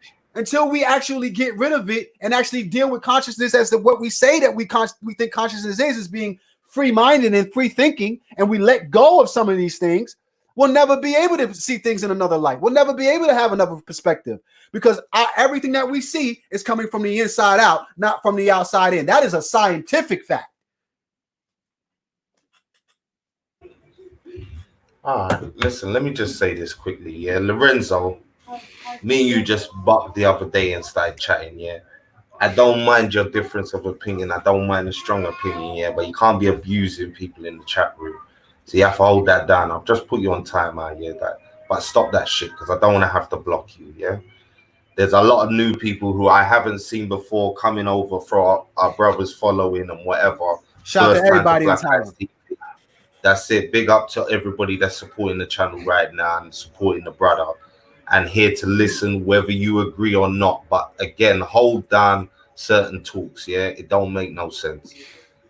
You understand? And again, if I bring you on based on our conversations, Lorenzo, let me just blow you up for a hot second. You was talking a bag of fraff with no sources, and the same what you're telling me about this brother, biblical shit. So stop it before I bring you on and blow you up. Yeah, stop that. I don't mind the difference of opinion, but you have to hold it down and know how to speak to people. And I'm only calling you out because I see you disrespecting people and telling them shut their mouth and all of that kind of behavior. We're not doing that. Yeah, we're not doing that, people. So keep it respectful, keep it nice. You understand? Simple. Yeah, big up to the sister listening from St. Lucia. Yeah, we've got people from all over tonight tuning in to hear it, whether or not you like it or not. I don't agree with everything the brother's saying, trust me, but I know how to have a conversation and build, and that's what we're trying to do tonight. Yeah, That's so important. everybody, That's consciousness. You know what I'm saying? Like, you have to be able to take all your ideologies that you've been taught about yourself, and you got to be able to throw them away. Let me tell you something. When I first heard this stuff, I thought it was bullshit too. Before I became conscious, and I actually took, it's almost like you take a personal oath that the things that you were told not to read due to your religion or your walk of faith or whatever, you're now going to read them. The things that you were taught were evil, that you were not supposed to study, you're now going to study them and see what their perspective is like. You know, I'm that type of individual. Like, if you look at my library has all sorts of shit in it. You'll be like, you really read that? Like, yeah, because I want to see the perspective of everybody else. Just think about it. If you were a judge, or if you went to court, let's say you were the person that went to court, and the judge only heard the other side of the story and didn't want to hear your shit, and gave you a sentence, a verdict, you know what I'm saying, of life in jail. How would you feel? You say, that's not fair. You can't get the truth with one side of the spectrum. You got to get to it all. You got to read it all. You got to see my evidence. You got to see their evidence. And then you also got to listen to people that ain't got nothing to do with this shit. You got to deal with the jury too. You see what I'm saying? So there's all different perspectives that you got to take to get to the truth. There is no right answer here because it's still a theory. It wouldn't be called a theory if they had the truth. They wouldn't call it the heliocentric globe theory if it didn't have, if it was the truth. It's a theory. So until you can prove it, we owe it to ourselves as black people who really is behind the ball right now in terms of knowledge and what's going on. We owe it to ourselves to put all the information out on the table and get to it.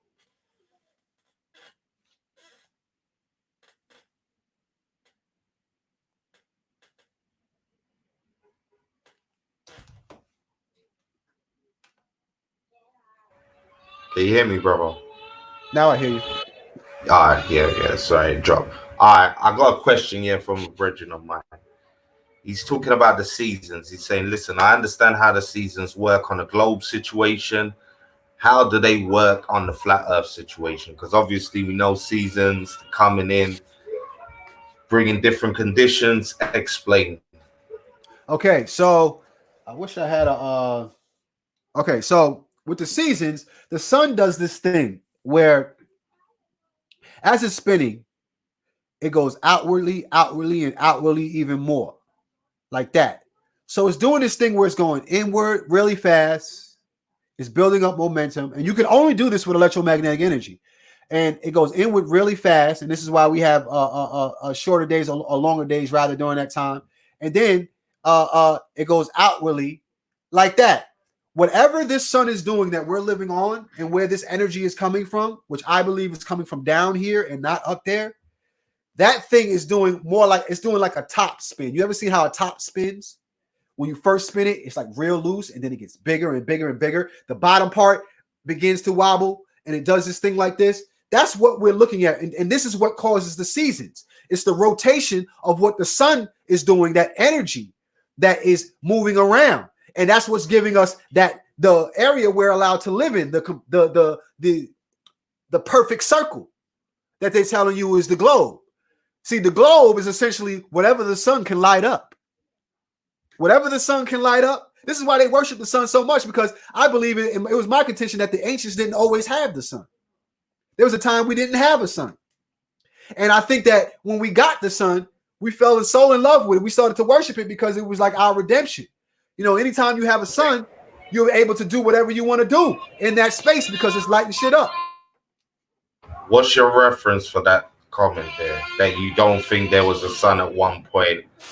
Tell me about that. How did you come to that conclusion? Well, if you deal with all the scriptures in any faith, no matter which faith that you deal with, all the scriptures, no matter what they say is the words of God or the words of the deity that was running shit, the words that always was. All right. Even in Kemetic, it talks about how the sun was created. The sun is a creation. The sun was not a creator. It was a creation. So if it was a creation, there had to have been a time when it did not exist. Okay. So the sun was one of the first things that came in the biblical text. It was let there be light, right? Right. That was one of the first things, let there be light. But here's the thing. The sun didn't come to the fourth day. Light was created before the sun. Okay? So we had light before we had the sun. What was lighting shit up if it wasn't the sun? There was light here first. So when you take all the scriptures of all the different faiths and you put them together, like I said, you got to take them all and get the truth. The truth tells us that the sun is a creation. And this is why when we got it, we were so adamant and so happy that we have a sun, that we have heat, that we have the ability for something to heat up more of our space and more of our infrastructure. We had light, no telling where that light was coming from. Could have been coming from the other worlds, for all we know. It could have been other suns. It's okay to say we don't know how it was created. It's okay to say we don't know where it came from. You know what I'm saying? We don't always have to know. Like people think that they have the answer. If you had the answer, then why is it still a theory? Like I said, the sun wasn't always here. Well, you said something interesting that maybe them other worlds have other suns. So you're talking about multiple planetary type situations, but all around it, right? That's what you're trying to talk about. I don't want to use the word planet. I would rather use the word planet. Planet, where I think we had the science of creating suns. We had the science of creating suns, and we knew how to do that and place them in areas. Many people will tell you, many scientists will tell you that even the moon is man-made. The moon is not something that is celestial, that came from the heavens. It's something that we put there for a specific reason. Okay? And I believe that we had, our ancestors had that knowledge, and they knew how to create worlds from scratch. Somebody planted all these seeds and all these plants around here. Somebody knew that this is what we were going to need before human beings came here, that we were going to need to eat. Huh? It says we were born in a garden. Well, who put the garden there? We don't ask those questions. The garden was just there. How'd the garden get there? Somebody created the shit. Somebody had the science of seeds, and they use that same science to make human beings. We come from seeds. You plant seeds in your woman. So if you look at that, you say, yo, there's people or beings that were smarter than us that came here first and prepared this for us. And all the different religions will call them the gods. They call them the gods. But it's my contention to say that it was us the whole time. And we had the knowledge. And we've lost the knowledge due to our ego. You know, you see it right now in the chat feed with that individual. Due to ego. People think that they got the answers to everything. And you don't have to have the answers to everything. You got to put the work in to get the answer. See what I'm saying? The sun was not always here. No matter what walk of life you go to, it tells you that the sun was created on the fourth day. On the fourth day. So some people could say that. Some people could say, you know, a day is like what, 1,000 in the terms of God, right? So somebody could say that would have been 4,000 years we was without the sun. Somebody could say that. You know what I'm saying? So you gotta take everything in perspective. You can't X out anything because all of that was written for a reason, no matter how you want to chop it up. That part they don't have to lie to fuck you up indoctrination wise. That part they don't got to. You know, the other shit I get, like, you know, ye are the slave shit and all that, and the King James versions and all that. But there's certain things that are consistent, even in Buddhism and Judaism and even atheists. You know what I'm saying? They tell you that the sun came as a result of something. It wasn't always there. The Big Bang Theory. It wasn't always there. It was darkness and void in the beginning. No matter which walk of faith you walk with, no matter which ideology, they say that it was darkness in the beginning. So how are we not? So what changed that? How is the sun always there?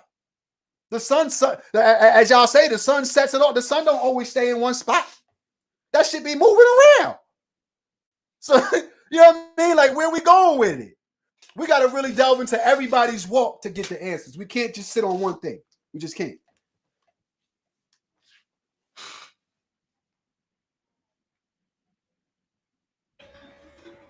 Hey, I'm trying to take it in. I hope everyone again is enjoying it. I'm seeing even more people come over. Big up Legs. What's good?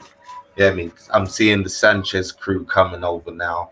So I know the full flat earthers are starting to flood in this place. Flat power. Come on in, y'all. All of that.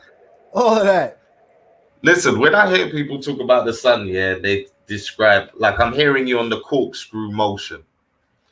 Yeah. I've also heard people talk about it's almost like a torchlight. It's a directed light, Yes. rather than again this overall glow. Yeah, is this again part of the contention that you're putting forward? I mean, you can see that with your own eyes. You can see that with your own eyes when you go outside. You can see that the sun hit like a spotlight. It don't light up everything. There's certain areas that's lit up when the horizon when the sun come up, and there's certain areas that's not lit up. So the sun is not as powerful as they taught you in science. It doesn't light up every goddamn thing, and it's not the source of the moon's light either. You can tell that, but the reflection on that ain't the sun's light that's lighting that moon up. That's something else, man. You can tell that the moon almost has its own illumination. It's a softer light than the sun. That's not a reflective light. If it was reflecting, it would look way different than that. The sun's reflection is more like what you see on the firmament dome. That light a reflection is always like brighter than the actual source. The reflection is always like it's a blinding light when you're reflecting something. It magnifies in a sense. That moonlight, nah, B, that's something different. That's something different. Like let me show you something real quick. Let me show you something real quick about the different suns. I'm gonna show you this map here. I'm not saying that this is it, but this is something to think about. This is something to think about. Okay. Here we have in the center here what we would look at as a flat earth kind of model. And here you have like an open window here. You see that? Where you can reach other worlds. We have our rotation of our waters. You have Sol, which is our sun. We call it Sol, sun. But then out here, you also have different suns. You have Bowl out here, right? You have different two types of like moons, right? Something has to make this thing spin, right? And I find it interesting here. Remember we were looking at the United Nations, how it had that leaf going around it? But if you notice, the leaf didn't go all the way around. It left this area, this open window area of the leaf for the United Nations logo. Did y'all notice that? I'm gonna try to pull that up if I can. Let me see if I can find that with the United Nations map. So y'all can see that. See here how they left this area open? Why they do that? Why they ain't had a leaf going all the way around looking nice and pretty and symmetrical? Why they left this area open? Is that the window? This is the ice, and this is the window to the other worlds, the other lands. You notice this is called Germania. Like when Hitler, Germania, same shit. Hitler was German, right?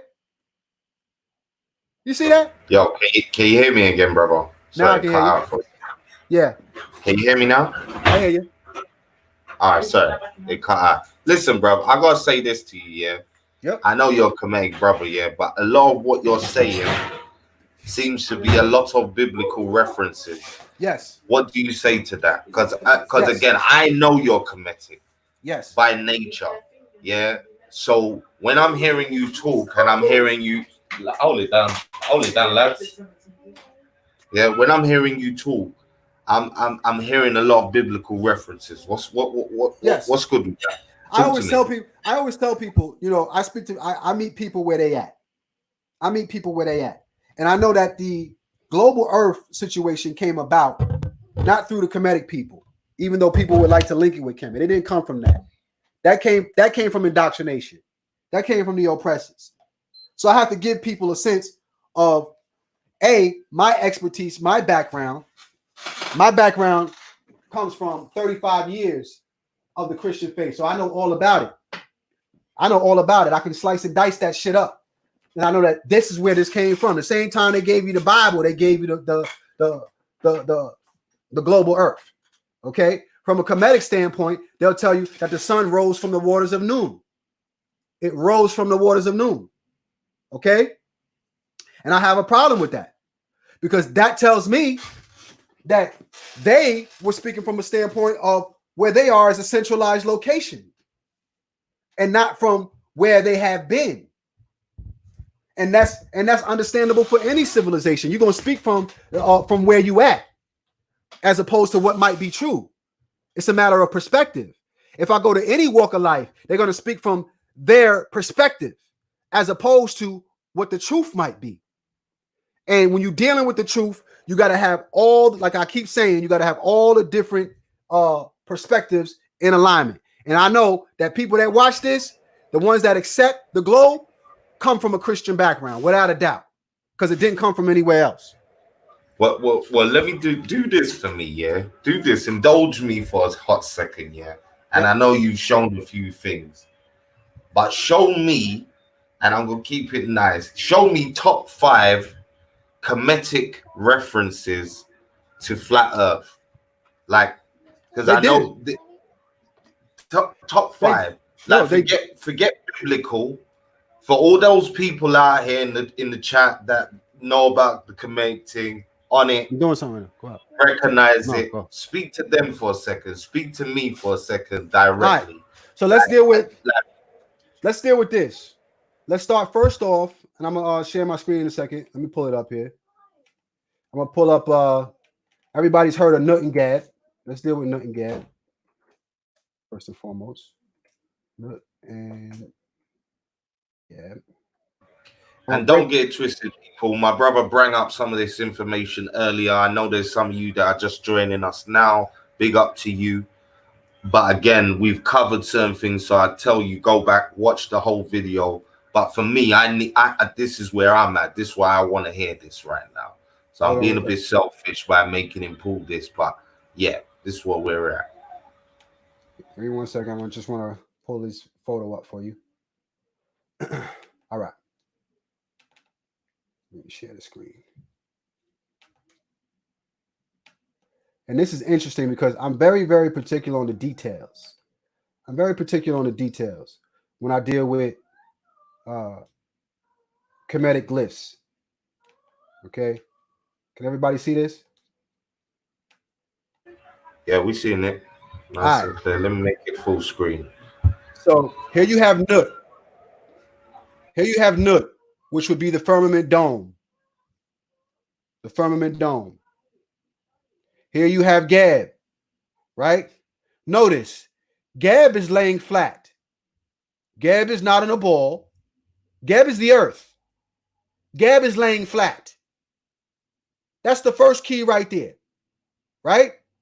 Then if you look here, you see the sun is inside of the firmament dome, right?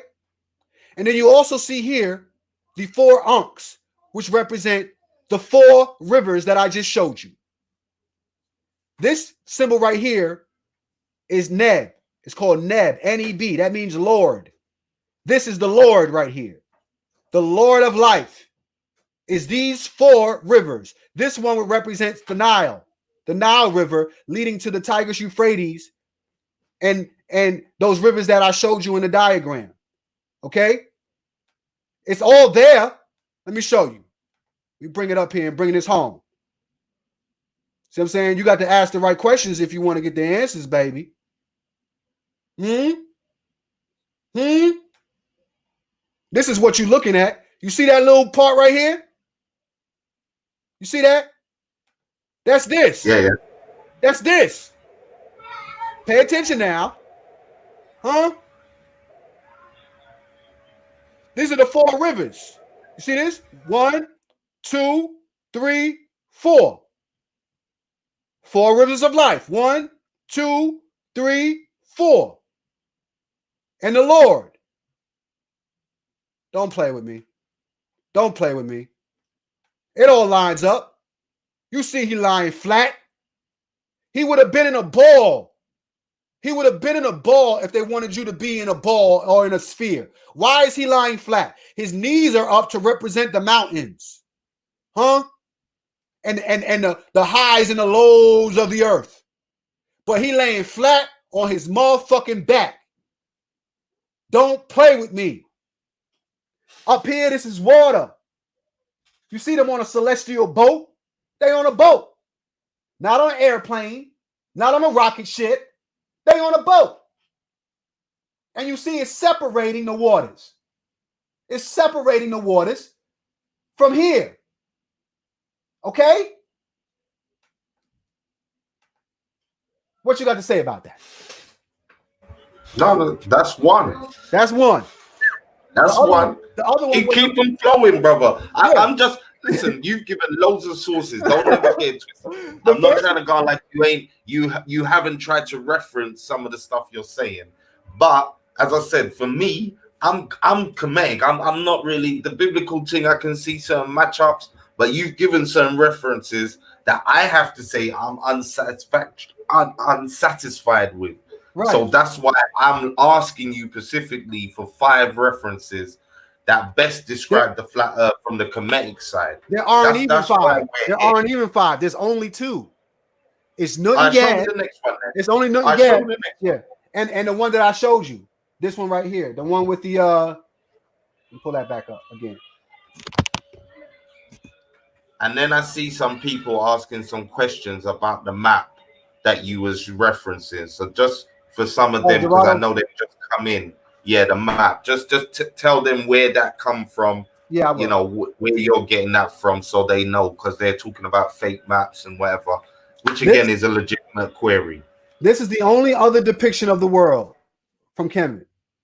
The only other depiction, and the reason being is the people of Kemetic. If you know anything about them, is my screen sharing right now? No, not yet. Oh, let me pull it up here. Hold on.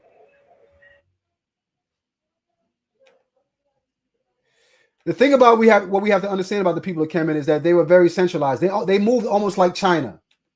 They didn't really have a lot of outsiders coming in. They were very isolated and very centralized. And they would go out, but it wasn't a lot of people coming in. As soon as they started having people coming in, that's when shit got fucked up, because they weren't prepared for that. It wasn't in their custom. So what you're looking at here is the only depiction of Kemetic. I've actually taken this photo myself, so people can't say I snatched this photo from somebody else. This is my own shit that I took with my own camera at the Met. That's right here in New York City. You could actually find these artifacts. It comes from this artifact here. Okay, and this picture right here on top of this sarcophagi is what this drawing is right here, so you can have a better understanding. And this is how they depicted the world. Okay, this is the only source of what they're saying the world looks like. Now the problem with this, well, the only 2 rather, besides Newton Geb, the problem with this is that the way that they depict it in a 2-dimensional image lying flat. This is lying flat. This is not standing up. None of that. They knew how to create circles and spheres. So if you look here, you see it's a 2-dimensional image. So anybody that's saying that they believe in a globe, that would be lying, because you don't see no globes in Kemetic ever. Show me a globe in Kemetic. You'll never find a globe in Kemetic. You'll find this 2-dimensional image, and then you'll find Newton Geb all over. You'll find a bunch of different Newton Gebs where it's showing a dome each time, and the dome ends. It's not infinite. The dome ends. So what are we talking about? What are we talking about? We cannot say that they believed in globes ever. If we're saying that it's not flat, you can't automatically default to it being a sphere.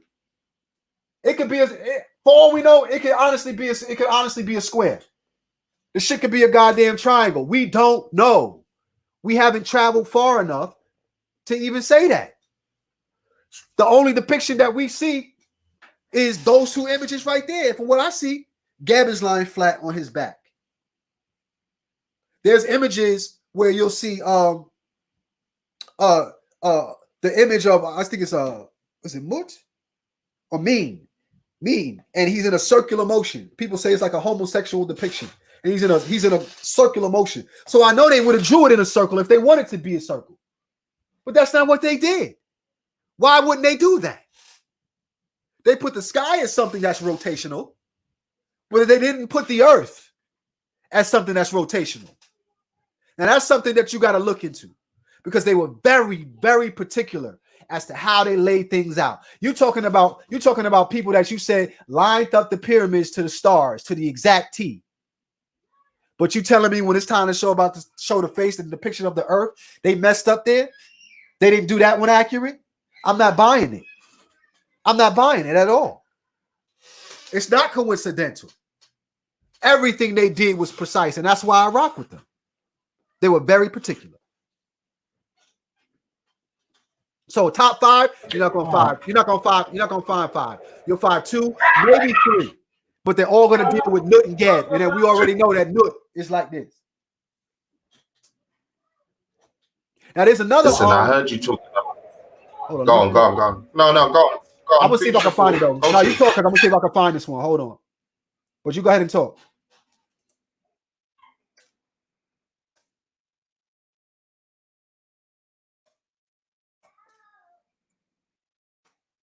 There's Yo, people, smash that like button, yeah? Everybody's still in there. More people are coming. Hit that like button if you're liking this conversation. If you're feeling it, if you're not feeling it, but you're still here, then hit that like button. You got more? Yeah. You ready? Watch this. Hold on. Yeah, screen share when you're ready. Watch this. All right, so screen share this.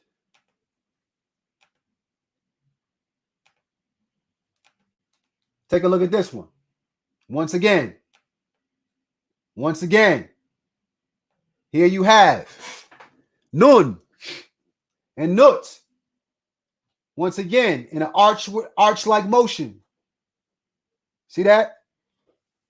And you have the people on the inside, and it's blocking you from everything that's on the outside.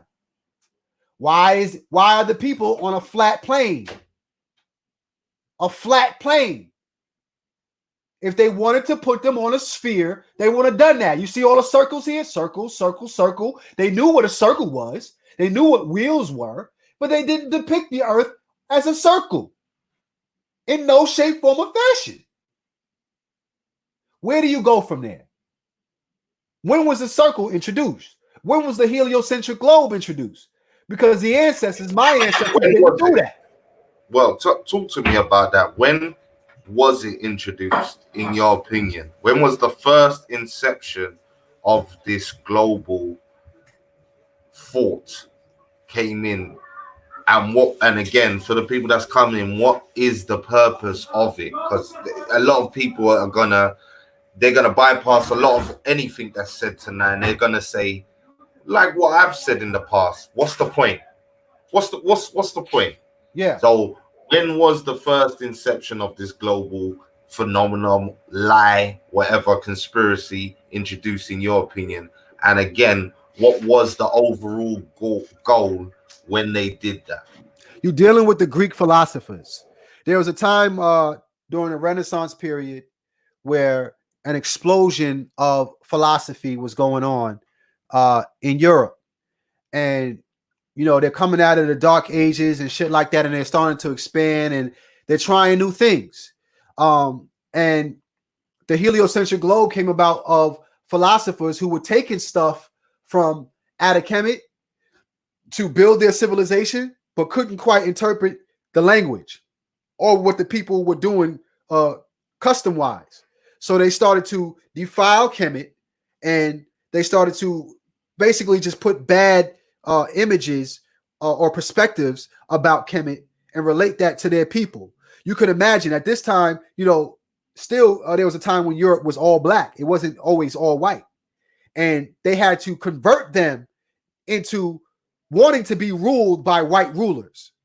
And in order to do that, you have to usurp what people believe in, which is their gods. You have to change the whole world around them and centralize everything. Okay? And I'm using the word gods for the sake of the people. They believed in net church. They didn't believe in gods. They believe in the eternal. But for the sake of, meeting you where you're at, they had to, reinvent the wheel, essentially. No pun intended. So they wanted to recreate a world and recreate a civilization that was centered around them. And you can't do that if you include Kemet in this in this dome. See what I'm saying? You got to put them as the outskirts and say, this is what we got to work with. So it was the Greek philosophers, Plato, Socrates, all these different guys that were coming in that didn't even exist essentially. And that's what's crazy. They just gave them those names, but they didn't actually exist. They took a lot of them, that information, just like Hippocrates and all. They took all Kemetic stuff and they placed a name on it. This is why when you see their statues, they don't even have irises in their eyes. They weren't real people. Socrates or Plato, they were all fake. And so, that's where it was introduced, to answer your question, through the Greek philosophers. Why? It was for control. That's the only reason why it was to control the people, because those Africans was not having those white rulers running shit. They was not trying to hear that. It was like they was asking, they were asking me, why should we follow you? Just like you would. You see the hard time we give Donald Trump, right? What makes you qualified to rule us? You talking about a lineage of 400 years of America, less than 400 years, and he can't even sit in the office. So now we're talking about hundreds of thousands of years, and what some people might even credit to millions of years of black people ruling, and all of a sudden this white man comes in and say he's ruling shit. Why should we follow you? Our deities say that you're a demon. You killed our family and destroyed us. The only way that you're going to get people to believe that if you say that it came from the divine. That's the reason why. It was to control them. It don't happen just like that overnight. Yeah, you conquer and everybody's now listening to this guy. Because people are going to keep fighting until you give them a reason not to. See what I'm saying? So taking control of the spiritual system is ultimately the demise of any civilization. So they had to first do that. Once they was able to do that, everything else started to fall in line as far as the destruction of Kemet and our thought processes and how we viewed the world at that time. And we did not view the world as a globe. We viewed it as how you see it right here in this image. All human beings were on a flat plane. And this would be the symbol of Ma'at, which means balance. It's balance. So it's flat. Okay? That's what the ancients wrote. I feel you. Listen, we're hitting the 2-hour mark, yeah, so I'm going to wind it down now. You've given a whole load of information and we've talked. I've asked you a few questions. The public's had their opinions. I know you got certain supporters in there. I know you got the haters in there as well. But I want to talk about free energy because I keep hearing this conversation come up with flat earthers. Yeah. I know about 0 point energy, electromagnetism. Talk to me about that, because again, I keep hearing the word on the street in the flat earthers circles is always, the fact that they're not dealing with this situation, is a direct knock-on effect to this free energy situation. So talk to me on that. Well, I work in the actual solar energy field, so there's nobody that in the conscious community that could talk about this more than me, and that's a fact. Like I'm the branch manager for a solar company here in New York. I run all of Long Island, all of Long Island in New York as far as solar energy. This is what I study on a day-to-day basis. And when we're dealing with free energy, you need to understand that all energy is free. Energy cannot be destroyed. It can't be created. The energy is already there. All you can do is harness it and use it in your advantage. You can tap into it. So all the energy of the world, all the energies of the world are freely flowing through us at all times. At all times. It's about concentrating it, using the devices that we have, earth, fire, wind, air, water, all that, and concentrating it so that we can use it how we see fit. So the flat earth theory is what helps us to understand that this energy is running throughout the whole universe, and we can tap into whatever it is that we want to tap into. You see, depending upon what frequency that we're on. Now we're talking about frequency and vibration again. You see what I'm saying? We get back to the source of things, because this energy, this free energy, has to be tapped in a way that we don't throw things off balance. This is why Ma'at comes into play and why Kemet is so important. Because when you tap into certain energies, you can throw things off balance and cause the destruction of any race of beings, human or non-human. this energy will always be here. It was here before us. It'll be here after us. And the American government has been trying their damnedest to control this energy for the sake of power, for the sake of money, and for their survival. That's what this whole new world order is about. When they're going to war with these other countries, they're not going to war with these other countries because our freedom is at stake. They're going to war with these other countries because they have the natural resources that which we can control the energy with. They're going for oil, different types of ways of energy production. See what I'm saying? That's what it's always comes down to is who controls the energy of the world. They got you so in control right now, you can't even walk outside and breathe. They're controlling your fucking air now. Huh? They already seized the water. They already seized the fire and the firepower. Huh? Now they're controlling the fucking air. Come on, man. It's always been about energy. When did your freedom end up in Afghanistan? When did your freedom end up in Saudi Arabia, in Libya, and all these different places that they try? Ain't nothing over there but rocks, right? Desert land, right? Huh? When did a man in a cave threaten your freedom? It's clear that they have something over there that we don't know about or that we don't think is of value. It's all about energy. Now, Nikola Tesla, I highly suggest that people go out and get this book and study Nikola Tesla, because he was one of the time who he was one of those whistleblowers, which is why you don't hear about him a lot. You hear more about Thomas Edison. You don't hear much about Nikola Tesla. People don't know him and Thomas Edison was going hand in hand.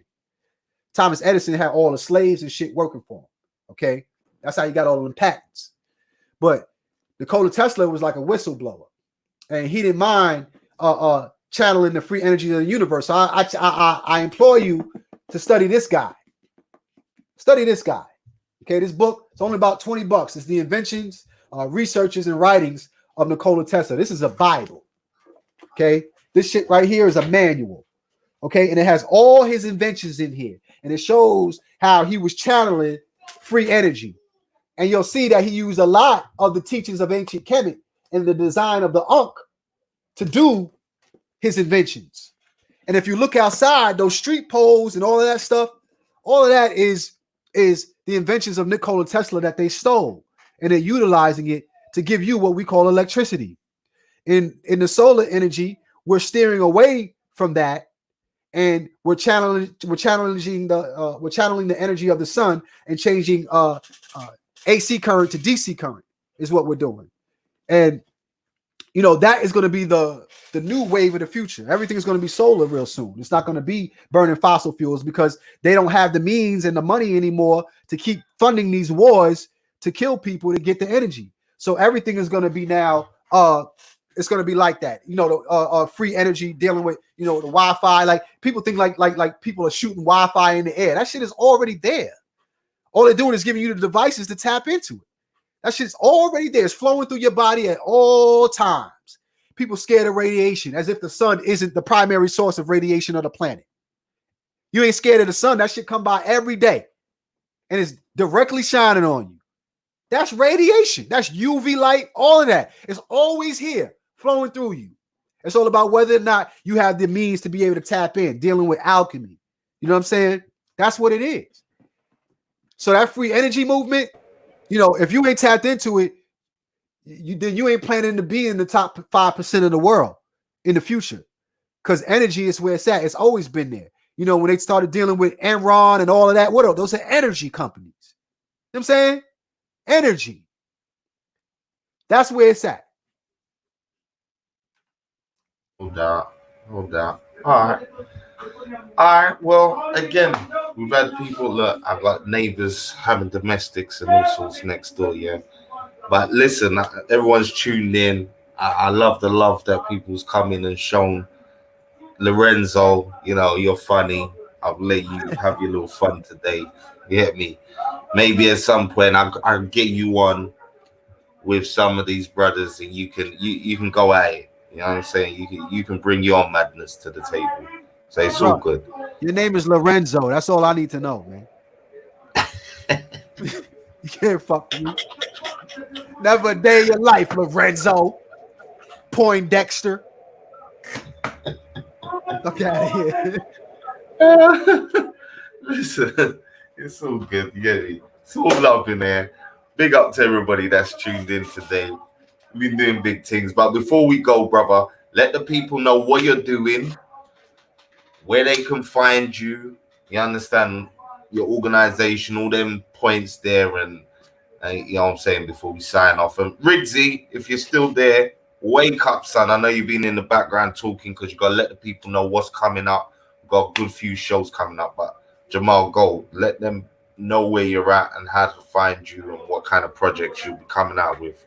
Yeah, no doubt. This Friday, everybody, this Friday on YouTube, on my YouTube page, you can find me. Just type in my name, Jamaar Milton, and subscribe. I got a new music video coming out. It's called Gas on Fire. It's featuring my boy Logic. It's produced by Nasty Loves You, DJ Nasty from Pro Era Records.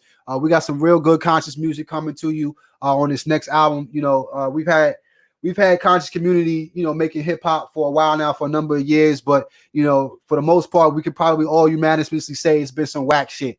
But I don't be bringing no whack shit. So come through on Friday and make sure y'all watch the video. The world premiere. It's going to be at 9 p.m. on my channel. And, you know, we're about to take over the whole hip hop industry and bring conscious music back. We're just going to bring a balance. You know what I'm saying? Not even take over.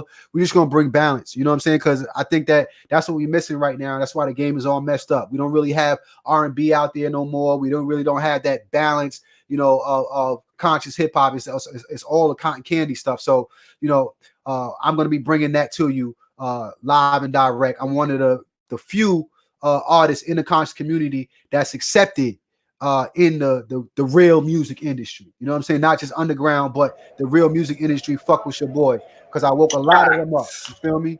So, you know, definitely tap in. I got to interrupt you. I got to say that I listen to a lot of people trying to do this hip hop thing and MC thing. Dead. They don't know nothing about hip hop. Yeah, I don't know where they're coming from. It's like they can't meld real time thoughts with real-time beats and make real hip-hop. But I salute you, brother, because trust me, I can bang your tunes like I don't know you. So again, I might not agree with Flat Earth, but I will be rocking the tunes because they are elevation. You understand? I fucks with that. That's it. I will definitely endorse the music. You understand? Even some of my people, them here, they've heard it. They play it for themselves in their own houses now. So yeah, I get the numbers. I got the analytics. I can see everybody who playing that shit. I appreciate it. I'll be seeing the UK be lit.